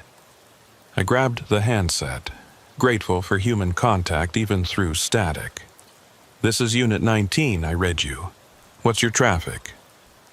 Unit 19, your beacon, activated. My emergency beacon? I hadn't touched it. I reached back to check the unit mounted on the rear of my snowmobile and felt my stomach drop. The beacon was on, transmitting, but I hadn't activated it. Dispatch, I did not activate my emergency beacon. Repeat, beacon activation was not initiated by me. Unit 19, confirm your position, showing movement. I'm en route to the North Fork cabin about 10 miles out. Everything is fine. I'll deactivate the beacon. Unit 19, thermal, picking up. The radio dissolved into static and then went dead. I tried to raise them again, but got nothing. Whatever brief atmospheric condition had allowed that transmission was gone. I reached back and switched off the emergency beacon, then checked my satellite phone. It was working fine, showing a strong signal. I could call for help if I needed to. That was reassuring, at least. The footsteps were still there, constant and unchanging. I'd been listening to them for almost an hour now, and they hadn't varied in rhythm or intensity. Whatever was making them had endless endurance. I came over a rise and saw lights in the distance. The cabin, finally.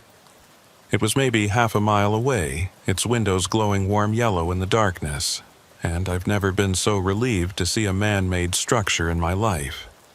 Civilization, safety, walls, and a door and a lock. I accelerated toward it, the snowmobile's engine roaring, and the footsteps stopped. Just like that. Silence except for my engine and the wind.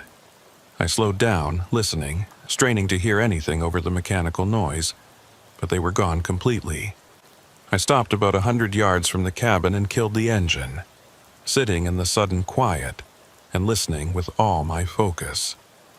My heart was still pounding, adrenaline still flooding my system, but the night was silent. Whatever had been following me was gone. I sat there for maybe 2 minutes, just listening and watching, letting my breathing slow down, trying to process what I'd just experienced. The rational part of my brain was already trying to explain it away. Acoustic anomalies, engine sounds, exhaustion-induced auditory hallucinations. The other part, the deeper part that still remembered what it meant to be prey, wasn't buying any of those explanations. The cabin looked normal, peaceful. Smoke was coming from the chimney, which meant someone had a fire going. But the windows were dark. No lantern light, no movement. That was odd. The trappers should have been there, should have had lights on. It was after midnight, but most people don't go to bed this early in remote cabins. There's not much else to do but read or work on gear by lamplight. I started the machine again and rode the last 100 yards to the cabin, parking my snowmobile next to another one that was already there. Probably Frank Hutchins' machine, the trapper who'd called in the wolf report. I killed my engine and sat for a moment, reluctant to get off, reluctant to lose that sense of mobility. I dismounted and immediately noticed something odd. The other snowmobile was covered in a thin layer of frost. Not unusual. Machines frost up quickly in this cold, but this one looked like it had been sitting here for days, maybe longer. The metal was uniformly white with ice crystals, and snow had drifted up against the skis and track. This machine hadn't been started in a while. I approached the cabin door, pulling off my glove to knock. The wood was solid under my knuckles, the sound loud in the quiet night. I waited, expecting to hear movement inside, footsteps approaching the door. Nothing. I knocked again, harder this time. "Hello? It's David Ortiz, Alaska Wildlife Services. Anyone home?" Still nothing. I tried the handle. The door was unlocked, and it swung open easily, revealing darkness inside. I pulled out my flashlight and stepped into the cabin, calling out again. "Frank, it's Officer Ortiz." The cabin was empty, but it was warm. Not just a little warm, actually heated, like someone had been keeping the fire going. I swept my light around and saw the wood stove in the corner. It was burning, flames visible through the small window in the door, fresh wood stacked beside it. but no one was there. I checked the cabin systematically. One room, maybe 15 by 20 feet, a cot in one corner with a sleeping bag rolled up on it, a small table with 2 chairs, shelves with supplies, canned food, coffee, first aid kit, a camp stove. Hanging from pegs on the wall were various items of clothing and gear. Everything looked normal, well-maintained, recently used. On the table, I found a mug of coffee. I touched it carefully, still warm, not hot, but warm enough that it had been poured within the last hour or so. Next to it was a notebook, open to a page of handwriting. I recognized Frank's scrawl. I'd seen his reports before. The entry was dated today, with a timestamp of 10:47 p.m., less than 2 hours ago. Wolves circling again tonight. Count at least 20 now, maybe more. They're not acting normal, staying just outside the light, watching. One of them came up to the window and looked in. Not like a wolf looks, like a person looks. Need to report this tomorrow. That was the last entry. The pen was lying next to the notebook, like Frank had just set it down. I went outside and did a thorough check of the area, using my spotlight to scan in all directions. Frank's snowmobile was the only other machine here besides mine. There were no tracks leading away from the cabin, none at all. The snow around the structure was smooth and undisturbed, except for my own footprints approaching the door. I radioed dispatch, reported the situation. Empty cabin, fresh fire, signs of very recent occupation, but no person. They told me Frank had actually left 2 days ago, called away by a family emergency. They'd sent me a message to cancel the patrol, but I must not have received it before I left. There shouldn't be anyone at this cabin, but someone had been here, recently, within the last 2 hours. I went back inside, my unease growing. I checked everything again, looking for any sign of what might have happened. The sleeping bag was rolled up neatly, tied with cord. I untied it and found it was still slightly warm inside, body heat not yet fully dissipated. Someone had been sleeping in it within the last few hours. I was alone in a remote cabin, 40 miles from the nearest station, with evidence that someone had been here very recently but no sign of where they'd gone. And outside, in the darkness, something had followed me for miles, matching my speed impossibly, leaving no tracks, showing no heat signature. I made a decision. I was staying in the cabin tonight. It was too dangerous to travel in the dark after what I'd experienced, but I wasn't sleeping. I dragged the table in front of the door and piled some gear on it so I'd hear if anyone tried to come in. I kept my rifle loaded and within arm's reach. I sat in one of the chairs facing the door and waited for morning. The fire burned steadily in the stove. The cabin was quiet except for the pop and crackle of burning wood. I kept my flashlight on, the beam pointed at the door, and I watched. Around 3 a.m. I heard them again. The footsteps, outside, circling the cabin. Slow and deliberate, crunching in the snow. I grabbed my rifle and moved to the window, looking out into the darkness. I couldn't see anything. The darkness outside was absolute, and my flashlight beam didn't reach far enough, but I could hear them clearly. Footsteps in snow, maybe 10 or 15 feet from the cabin wall, making a slow circuit around the structure. I stayed at the window, rifle ready, listening to those footsteps circle the cabin over and over. They must have made 20 complete circuits, maybe more, always at the same distance, always at the same pace. Then, sometime around 4 a.m., they stopped. The silence that followed was worse than the footsteps had been. I stood there waiting, listening for any sound, any indication of where whatever was making them had gone. But there was nothing, just the wind and the crackle of the fire and my own breathing. I didn't sleep. I sat in that chair, rifle across my lap, watching the door until weak daylight started filtering through the windows around 10 a.m. That's the thing about December in Alaska. You get maybe 3 hours of twilight that passes for day, and that's it. But it was enough light to see by, enough to make me feel like maybe I could safely go outside. I moved the table away from the door and stepped out into the cold. The temperature had dropped further overnight. My thermometer showed -47, cold enough that the air felt thick and resistant. The sky was clear, though, that particular pale blue-gray you get during Arctic winter twilight. I looked at my snowmobile first. It was fine, no signs of tampering or damage. Then I looked at the snow around it, and my blood went cold. There were footprints, dozens of them, maybe hundreds, human-sized and barefoot, pressed deep into the snow.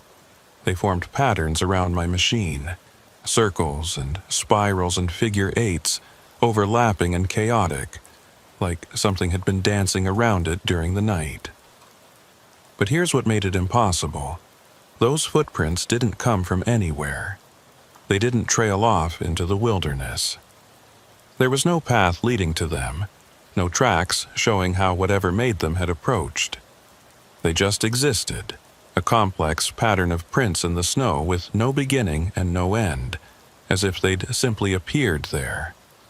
I photographed everything, took measurements, documented every detail I could. The prints were roughly size 11 or 12, with clear toe and arch impressions. The depth suggested significant weight, at least 180 pounds.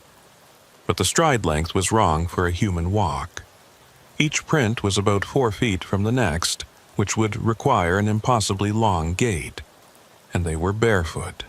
In -47-degree weather, something had been walking around barefoot all night, leaving clear, distinct prints in the snow. I spent an hour examining the area, looking for any rational explanation. Could it be wind patterns creating depressions that looked like prints? No, the prints were too well defined, too anatomically correct. Could it be some kind of animal track I didn't recognize? No, these were clearly humanoid feet. 5 toes, distinct heel and arch. Could someone be playing an elaborate prank? No, there was no way to create this pattern without leaving approach tracks. And besides, who would do that out here? 40 miles from nowhere. I had no explanation. I had only evidence of something impossible. I checked the area around the cabin, too, where I'd heard the footsteps circling during the night. More prints, forming a perfect circle about 15 feet from the cabin wall. Dozens of them, overlapping, the snow compressed into a hard-packed path where something had walked around and around and around. I took more photos, more measurements, then packed up my gear and prepared to leave. I wasn't staying here another night. Whatever this place was, whatever was happening here, I wanted no part of it. I took photos, documented everything, and called it in. The official explanation was some kind of wind pattern creating depressions that looked like prints, even though anyone who looked at the photos could see that made no sense. I didn't argue. What could I say that wouldn't sound insane? That something invisible had followed me for 20 miles. That it could run at 50 miles per hour without tiring. That it had left hundreds of barefoot prints in -40 weather. That it could somehow move without showing up on thermal imaging. I filed my report, sanitized and professional, leaving out the parts that couldn't be explained. Possible auditory hallucination due to engine noise and isolation. Unusual snow formations around the cabin. No sign of the trapper, cabin secure. Routine patrol completed. But I knew the truth, and I couldn't stop thinking about it. The ride back to the Eagle Station was uneventful, thank God. Daylight, clear weather, no sounds except my machine and the wind. I kept checking behind me, kept scanning the terrain on either side, but there was nothing. Whatever had been out there the night before was gone, or at least wasn't following me anymore. Bill Crawford was waiting when I got back, concerned because I'd been out of contact for longer than planned. I told him the basics. Trapper gone, family emergency. Spent the night at the cabin, everything fine. He didn't push for details, just nodded and told me to get some rest. I should have let it go. I should have chalked it up to exhaustion, stress, isolation, all the things that can make your mind play tricks on you in the wilderness. But I couldn't, because deep down, I knew what I'd experienced was real. I've done that route maybe a dozen times since then, but I've changed my procedure. I only travel during daylight hours now, never at night. I inform dispatch of my exact route and check in every hour.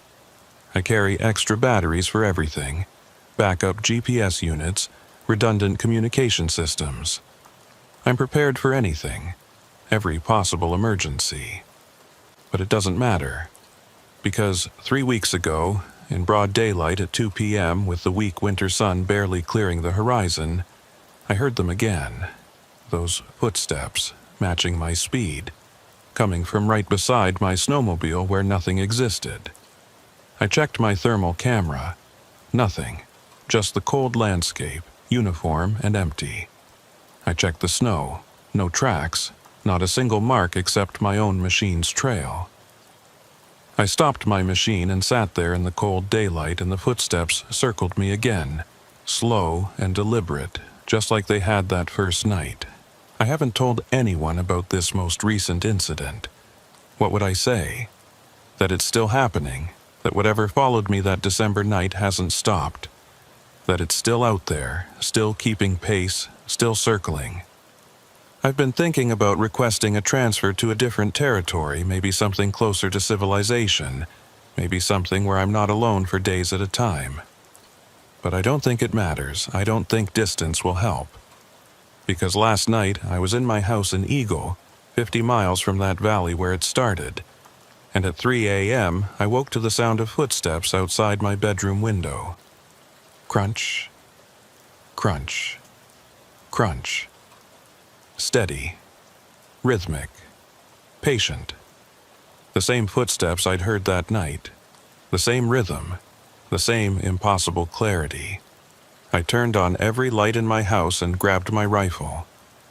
I went outside in my thermal underwear and boots, the cold biting at my exposed skin, and checked the area around my house with my spotlight and thermal camera. Fresh snow had fallen that evening, covering everything in about 6 inches of powder. Outside my bedroom window, pressed into that fresh snow, were footprints. Barefoot human prints, size 11 or 12, pressed deep into the snow despite the -30 cold. And this time, they didn't just circle, they walked right up to my window and stopped. The prints were positioned as if someone had been standing there, looking in at me while I slept. I called dispatch, reported possible prowler, but by the time anyone could get to my house, 2 hours had passed and more snow had fallen, covering the prints. The officer who responded took my statement, looked around, found nothing. He gave me that look, the one that says he thinks I'm stressed, maybe drinking too much, maybe losing it from too much time alone in the wilderness. Maybe he's right. Maybe I am losing it. But I know what I heard, and I know what I saw, like whatever makes them was looking in.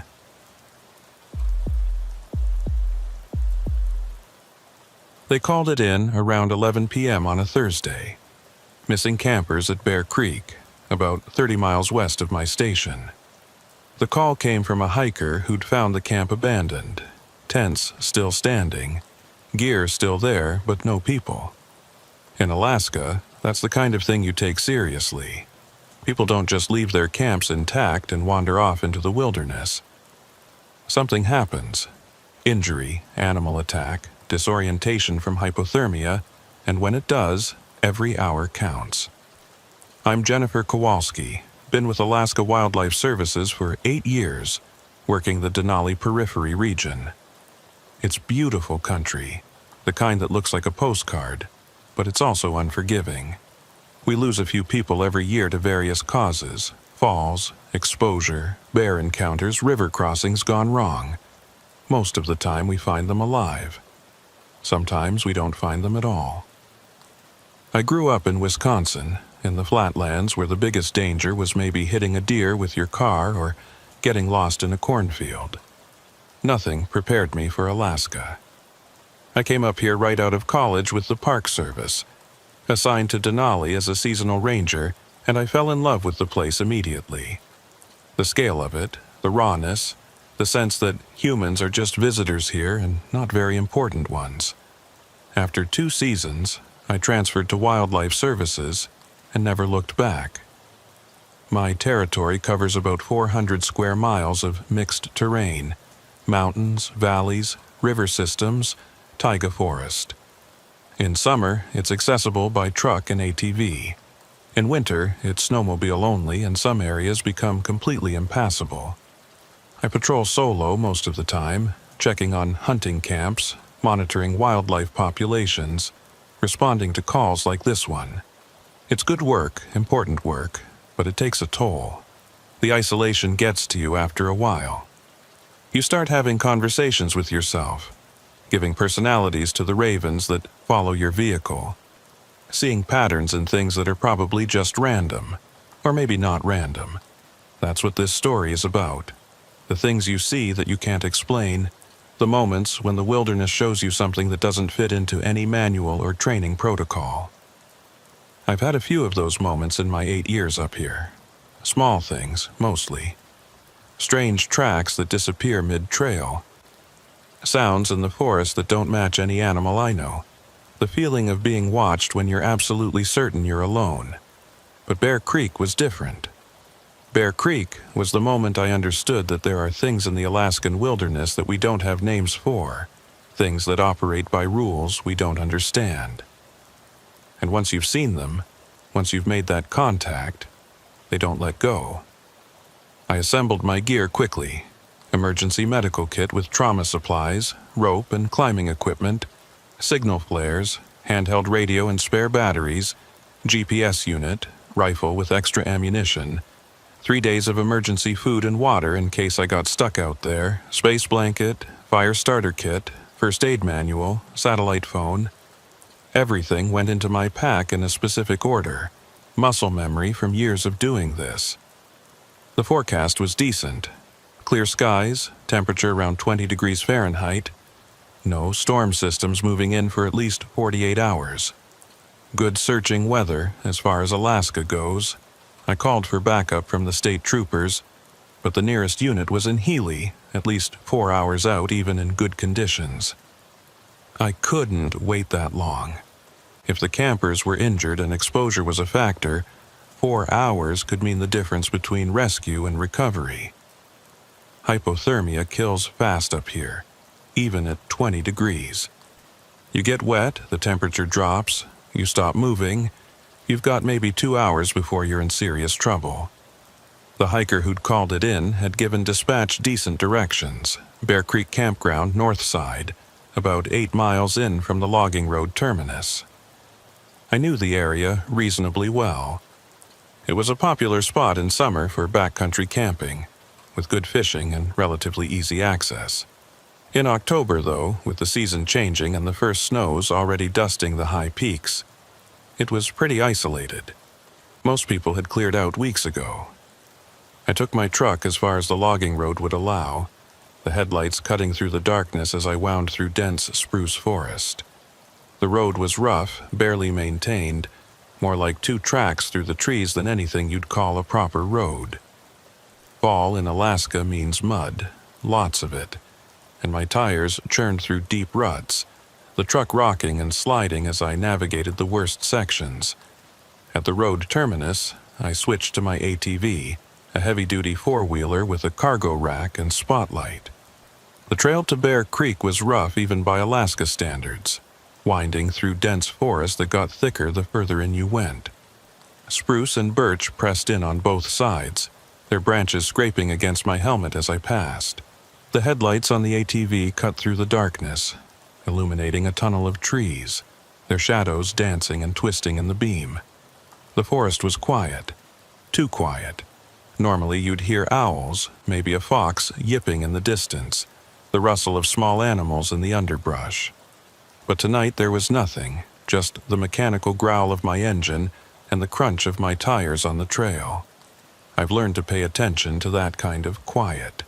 It usually means a predator nearby, something big enough that the small animals have gone to ground. I stopped twice to check my GPS and listen, killing the engine and sitting in the sudden silence. The first time, I heard what might have been a wolf howl in the distance, faint and uncertain. The second time, nothing at all. Just the whisper of wind through the trees and the occasional creak of branches settling. I reached Bear Creek around 1 a.m., maybe a little later. The creek itself was running full, swollen with recent rain, making a constant gurgling rush that filled the night air. The campsite was easy to find.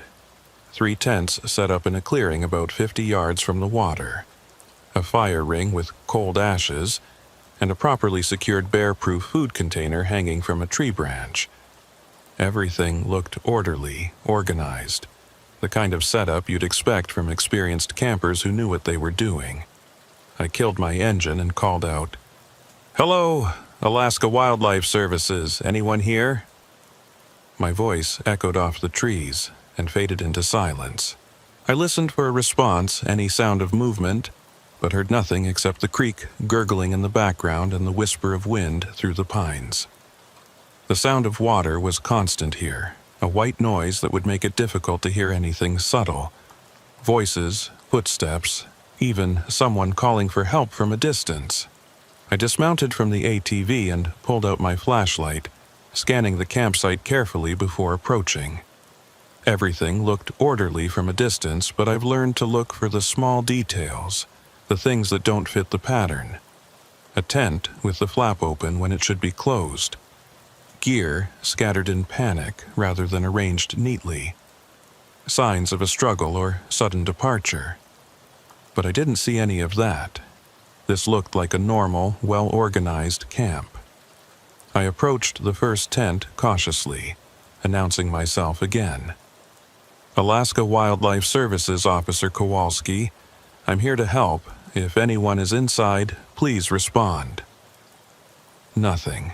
I crouched down and unzipped the flap slowly, half expecting someone to be inside, maybe injured or sick, unable to respond. But the tent was empty. 2 sleeping bags, partially unzipped like someone had gotten out of them recently and hadn't bothered to zip them back up. Personal items scattered around in that particular way people arrange their stuff when they're comfortable, when they're planning to stay a while. Books stacked neatly in a corner. A water bottle, half full, sitting on top of a backpack. Some clothing folded and placed beside sleeping bags. A phone sat on top of one of the sleeping bags, a newer model smartphone in a protective case. I picked it up carefully and pressed the power button. Nothing. Dead battery. I set it back down exactly where I'd found it. The second tent showed the same pattern. 2 sleeping bags, partially unzipped. Personal items arranged as if the occupants had just stepped away for a moment. Another phone, also dead. A paperback novel laid open and face down. The spine creased at page 167, like someone had been reading in their sleeping bag and set it down, expecting to pick it back up in a few minutes. A pair of reading glasses sat on top of a stuff sack, folded neatly. The third tent had only 1 sleeping bag, but it showed the same signs of recent occupation. A journal lay open on the sleeping bag, and I crouched down to read the last entry by flashlight. The handwriting was neat, careful, the kind of writing you do when you're keeping a record you want to be able to read later. Day 3 at Bear Creek. Weather perfect, fishing terrible. Haven't caught anything worth keeping. Saw a moose this morning across the creek, big bull with a full rack. Beautiful animal, just stood there watching us for maybe 10 minutes before wandering off. Sarah thinks we should hike up to the overlook tomorrow if the weather holds. Mike's worried about bears, but I told him we haven't seen any sign, no tracks or scat anywhere. The only weird thing is how quiet it gets at night. Like everything stops making noise at the same time all at once. Even the creek seems quieter, though that's probably impossible. Just my imagination, I'm sure. That was the last entry, dated yesterday. The pen was lying in the crease of the journal, blue ink, like the writer had just set it down mid-thought. I backed out of the tent carefully and stood up, looking around the campsite with new attention. Something about that journal entry bothered me. How quiet it gets at night. Everything stops making noise at the same time. I'd been in the wilderness long enough to know that unnatural silence usually means something. Predator nearby, usually. Something big enough that the small animals go quiet and still, trying not to draw attention. I checked the fire ring next. It was in the center of the clearing. A proper ring of rocks arranged in a circle with the ashes of multiple fires inside. I crouched down and felt the ashes carefully with the back of my hand. Stone cold. No residual heat at all. At least 24 hours old, maybe longer. The wood pile beside the fire was untouched, several days' worth of split wood stacked neatly.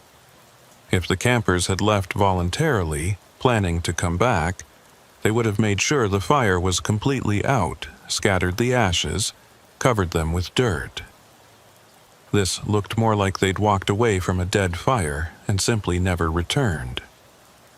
The third tent had only one sleeping bag, but it showed the same pattern. Everything present except the person. I checked the fire ring. The ashes were old, at least a day, maybe two. The wood pile beside it was untouched. If the campers had left voluntarily, they would have scattered the fire properly, made sure everything was safe. This looked more like they'd stepped away expecting to come back. I found their vehicles parked at the trailhead where I'd left my ATV. 2 cars, both locked, keys presumably with the missing campers. 5 people total, based on the sleeping bags and the arrangement of gear. I radioed in my findings to dispatch, keeping my voice calm and professional, even though something about this whole situation was making me increasingly uneasy. Dispatch, this is Unit 23. I'm at the Bear Creek campsite. No sign of the campers, but all their gear is here. Tents, sleeping bags, food, vehicles. Looks like they left expecting to return. Copy that, Unit 23. Backup ETA is approximately 90 minutes. Do you want to hold position or begin a search? I looked around at the dark forest surrounding the campsite, listening to that constant rush of creek water. 90 minutes was a long time to wait if someone was injured out there, but searching alone in the dark, in unfamiliar terrain, came with its own risks. I'm going to do a perimeter search, see if I can find any tracks indicating which direction they went. We'll stay within audible range of the campsite. Copy. Check in every 30 minutes. I grabbed my spotlight and started walking the perimeter of the camp in a systematic pattern, scanning the ground for footprints. The soil here was soft, a mix of dirt and pine needles and decaying vegetation, the kind of surface that should show tracks clearly. And I found plenty. Boot prints heading down to the creek, others circling the fire pit, a few going toward the tree line where the forest started. But something was wrong with the pattern. The tracks didn't lead away from camp in any clear direction. They seemed to wander, overlapping and confused, like the campers had been walking in circles. I followed one set of prints, appeared to be hiking boots, size 9 or 10, and watched as it made a circuit around the fire ring, then headed toward the creek, then doubled back, then went toward the forest edge, then back to the fire ring again. It was the kind of track pattern you'd see from someone who was disoriented, maybe hypothermic or injured, their judgment impaired. But all 5 people at the same time? That didn't make sense.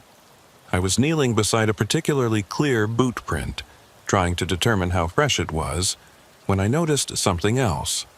Scattered among the human tracks were other impressions. Not boot prints. These were different, deeper, pressed into the soft soil with considerable weight. I focused my spotlight on the clearest one. It was roughly circular, maybe 5 inches across, with what looked like claw marks at one end. Bear print, maybe. But the shape was wrong. Bears have 5 toes on their front paws, and you can usually see all of them in a clear print. This just showed 3 distinct marks, and they were arranged in a way that didn't match any bear track I'd ever seen. I took photos with my phone, documented the size and depth, and continued my perimeter search. I found more of the strange tracks, scattered throughout the area but concentrated near the forest edge, as if whatever made them had been pacing back and forth along the tree line. That's when I found the radio. I picked it up and examined it. Civilian band 2-way radio, nothing special. The kind you can buy at any outdoor store for maybe $40. The power was on, set to channel 7, which was a common frequency for backcountry communication. The battery indicator showed about half charge, enough for several more hours of use. I keyed the mic, keeping my voice calm and clear. This is Alaska Wildlife Services Officer Kowalski. If anyone can hear this, please respond. Static. I waited 30 seconds, listening to the white noise hiss from the speaker, then tried again. This is Officer Kowalski with Alaska Wildlife Services. I'm at the Bear Creek campsite. If you're receiving this transmission, please respond with your location. Nothing but static. I was about to set it down and continue my search when it crackled to life. The voice was faint, barely audible over the static, distorted and distant. Help. My pulse quickened. Someone was out there. Someone with a radio, someone who needed help. I keyed the mic immediately. This is Officer Kowalski. I copy your transmission. What's your location? How many are with you? Creek. Can't. The voice cut in and out, fragmented by static.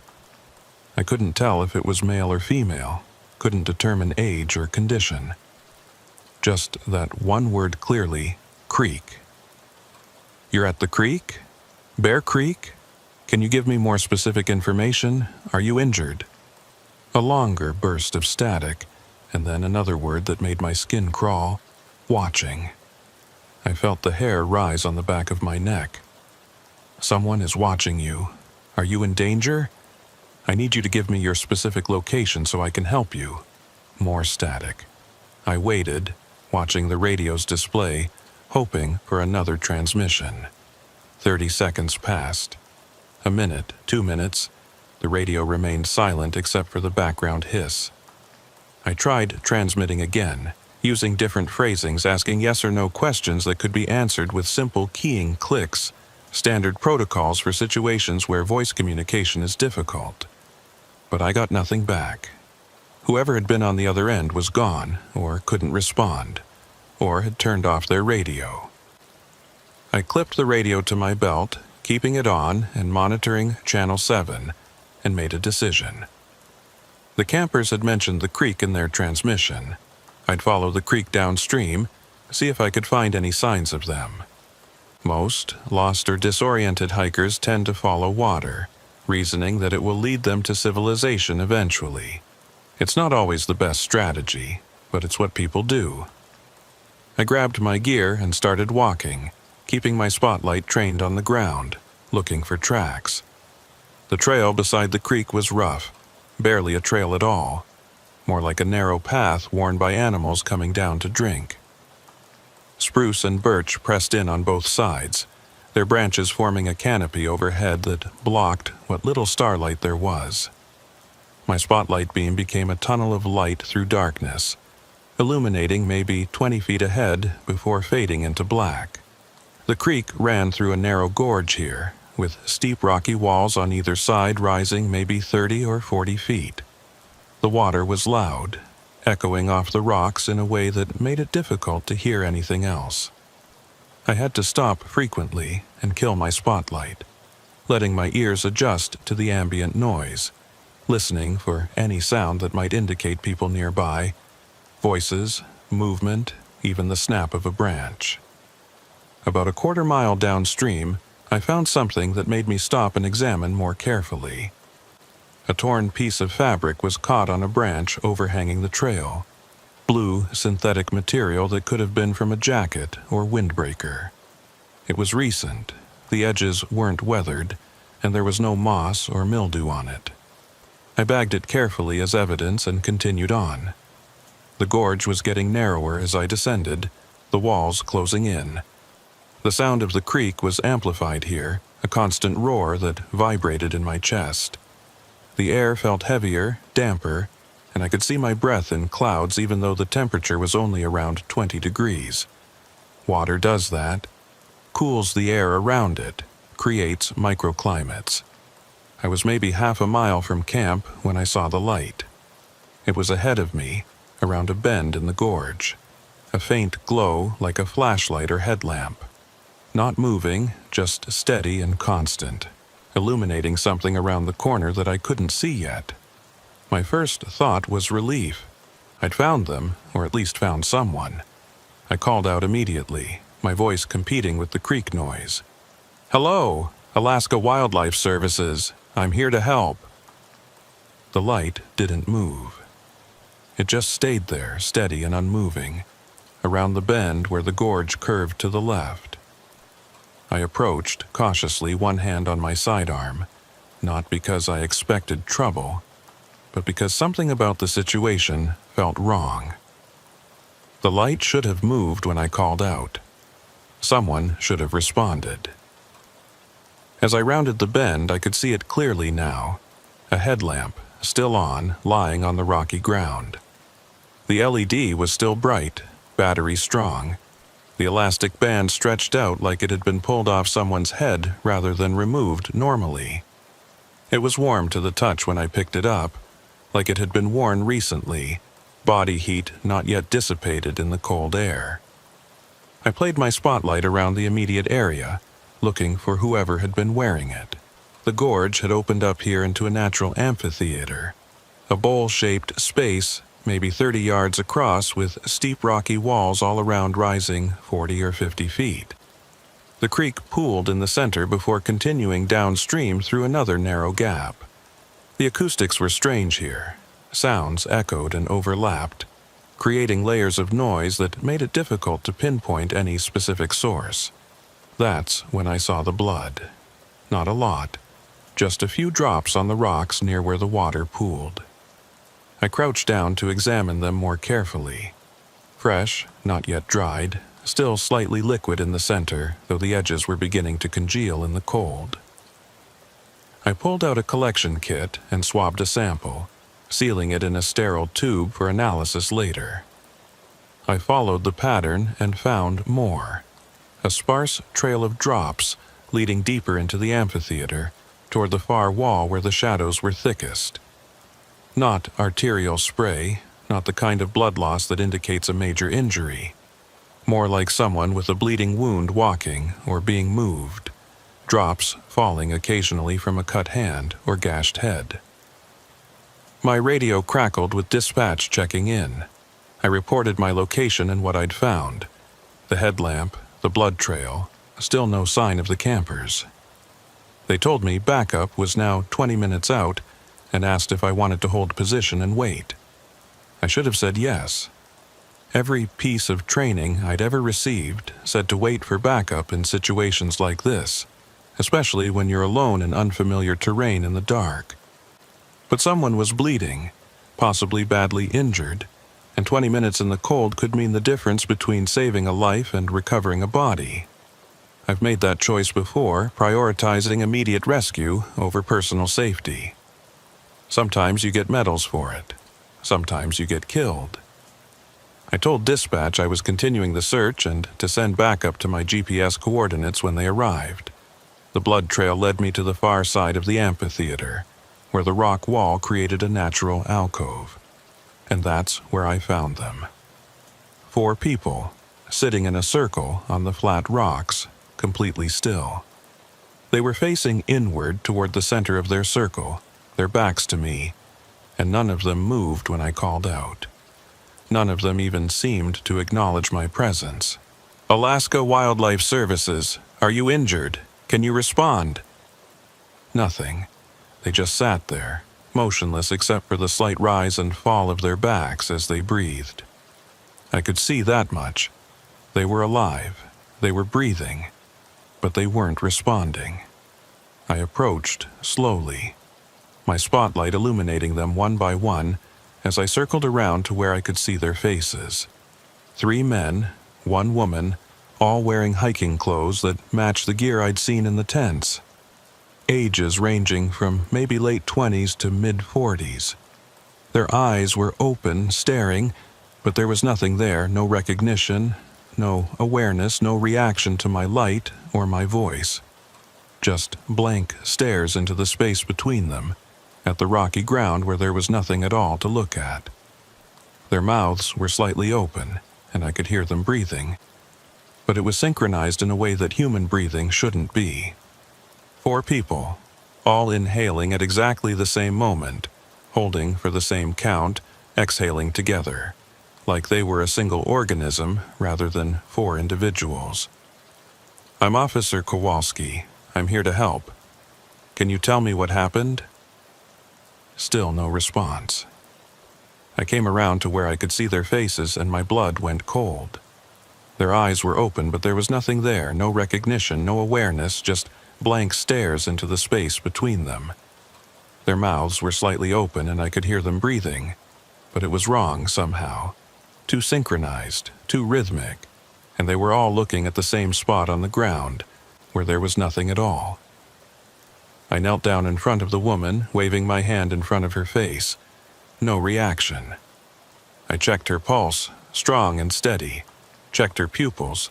They responded to light normally, but she wouldn't look at me, wouldn't acknowledge me, just kept staring at that spot on the ground. "Can you hear me?" I said, right in her face, close enough that she couldn't help but see me. Her mouth moved slightly, and I heard her whisper something. I leaned closer, my ear near her lips. "Watching?" The same word from the radio. I pulled back and checked the other 3, and they were all doing the same thing, whispering that one word, over and over, barely audible even when I was inches from their faces. "Watching, watching, watching." I keyed my radio, trying to keep my voice steady even though my hands were shaking. "Dispatch, this is Unit 23. I need immediate medical evacuation. I've found 4 of the 5 missing campers. They're alive but unresponsive. Possible shock or exposure to toxins. Requesting helicopter medevac to my location as soon as possible." Copy that, Unit 23. Helicopter is en route from Fairbanks, ETA approximately 20 minutes. Can you provide more details on their condition? I looked at the 4 people sitting in their circle, still staring at nothing, still whispering that word. They're conscious, but catatonic. Eyes open, breathing normal, but completely unresponsive to verbal or physical stimuli. Possible carbon monoxide exposure or psychological trauma. I'm going to try to move them to a more accessible location for pickup. Copy. Stand by for medevac. I was about to try to get one of them to stand up when I heard it, the sound that the creek noise had been covering up until now. It was coming from the forest above the amphitheater walls, from multiple directions at once, echoing through the trees. A voice, or something like a voice.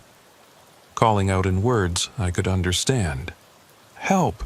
Please help us!" It sounded human, desperate, terrified, the kind of cry you'd hear from someone in genuine distress. But it was coming from up there in the forest, maybe 50 or 60 feet above where I stood, and I had 4 catatonic people here who needed my immediate attention. "Help! Someone! Please!" The voice was getting closer, moving through the forest, and I could hear branches breaking, something large crashing through the underbrush. Multiple somethings. The sounds were coming from at least 3 or 4 different locations, all moving toward the amphitheater, all converging on this spot. But there was something wrong with the voices. They were too clear, too loud for the distance they were traveling. Sound doesn't carry that well through dense forest. And underneath the words there was a quality that wasn't quite right. A flatness, a lack of genuine emotion, like someone doing an impression of terror rather than actually being terrified. Like something that had heard humans in distress and was mimicking the sounds without understanding what they meant. I turned my spotlight toward the forest edge and saw movement in the trees. A shape, human-sized, moving between the trunks. Then another, and another. Multiple figures all moving toward the amphitheater, all calling out in that same, too-perfect voice. "Help us! Please! We're lost!" The 4 people on the rocks began to react to the sounds. Their synchronized breathing got faster, more shallow, and they started rocking slightly back and forth, still staring at that same spot on the ground. The woman's hands were clenched into fists so tight that her knuckles had gone white. "No, no, no, no, no," she whispered, the first variation from that single word "watching" I'd heard. "Don't look, don't look, don't look, don't look." The figures were at the edge of the amphitheater now, just beyond the reach of my spotlight. I could see them more clearly.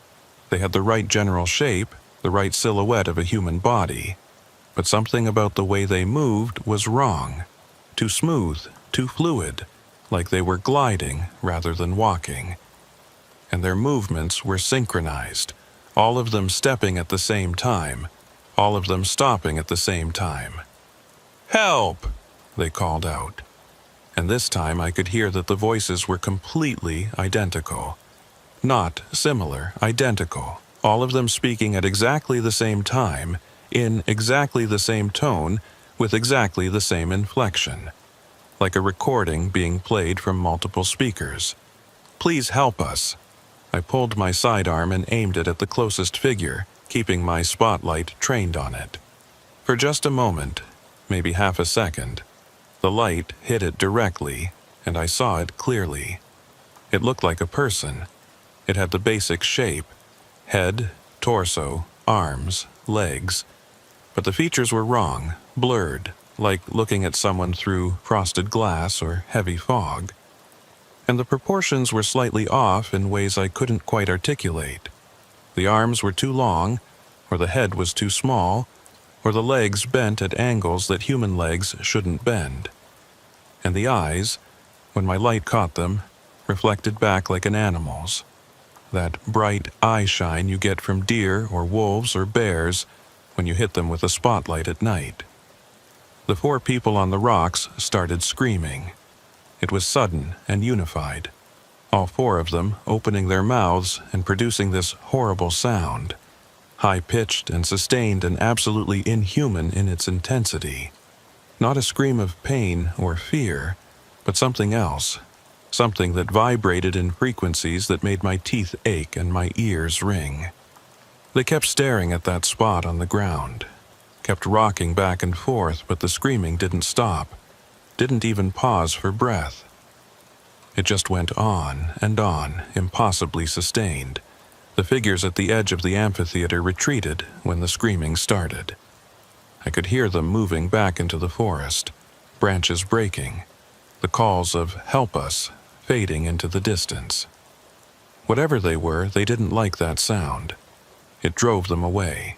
The helicopter arrived 10 minutes later, the sound of its rotors cutting through the screaming, and we evacuated all 4 people.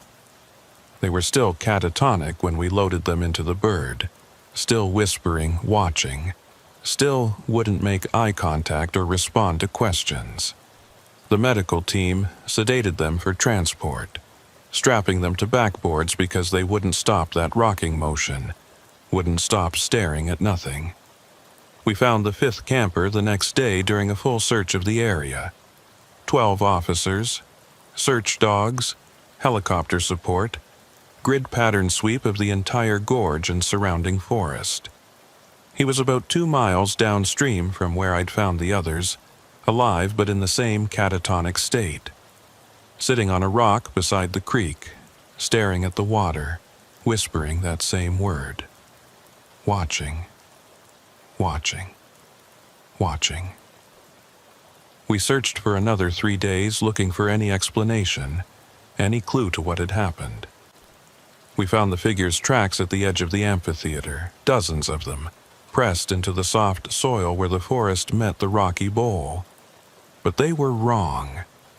Impossible. 3-toed prints, arranged in a pattern that didn't match any animal in Alaska or anywhere else. And like the prints I'd found at the campsite, they didn't lead anywhere. They just appeared at the forest edge, as if whatever made them had materialized there and then vanished when they retreated.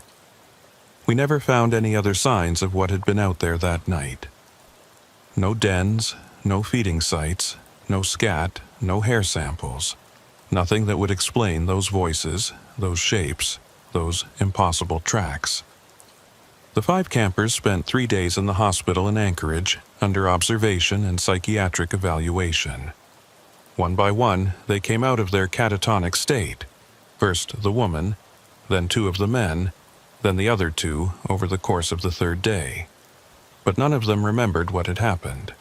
Their last clear memory was going to sleep in their tents on Wednesday night, the 3rd day of their trip. Everything after that was blank, a complete void in their memories. No dreams, no images, no sense of time passing, just darkness, and then waking up in the hospital.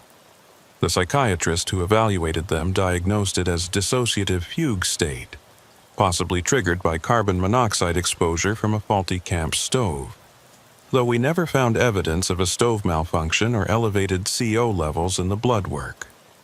Mass hysteria from environmental factors, he wrote in his report. Temporary dissociative state caused by extreme stress and possible toxin exposure. The patients should make a full recovery with no lasting effects. The official report listed it exactly like that. Possible carbon monoxide exposure, mass dissociative episode. All 5 campers recovered and released. The strange tracks were attributed to misidentified bear prints distorted by rain and soil conditions. The voices I'd heard were auditory hallucinations caused by stress and the acoustic properties of the gorge. Everything had an explanation, a rational cause, a box it could fit into so we could file the report and move on. But I know what I saw. I know what I heard. And I know that the official explanations don't account for what actually happened in that amphitheater. I've been back to Bear Creek twice since then for routine patrols, but only during the day, only when the sun is up and I can see clearly in all directions. I won't go there at night anymore. The place feels different now, wrong in a way I can't articulate. The trees seem to lean in too close. The shadows are too dark. The silence is too complete. The last time I was there, about 6 months ago, I was checking the campsite area in broad daylight, making sure everything was secure and no one had left any trash or disturbed the wildlife. It was a routine inspection, nothing unusual. But as I was walking back to my ATV, I heard my radio crackle to life. Watching? It was my own voice, recorded from that night, played back through the static. I recognized the exact tone, the exact inflection I'd used when I was trying to get the campers to respond to me. And then, in the same voice, spoken in the same way I would speak it, Jennifer. My first name. In my voice. Coming from the radio, I checked the frequency, channel 7, the same channel the campers had been using. I tried to respond, to ask who was transmitting, but I got only static. The voice didn't come back. I left Bear Creek that day and put in a formal request to have it removed from my patrol rotation. The request was approved without question. They said I'd done good work there, that I'd saved 5 lives, that I'd earned the right to avoid the place if it bothered me. They didn't ask why. They didn't need to.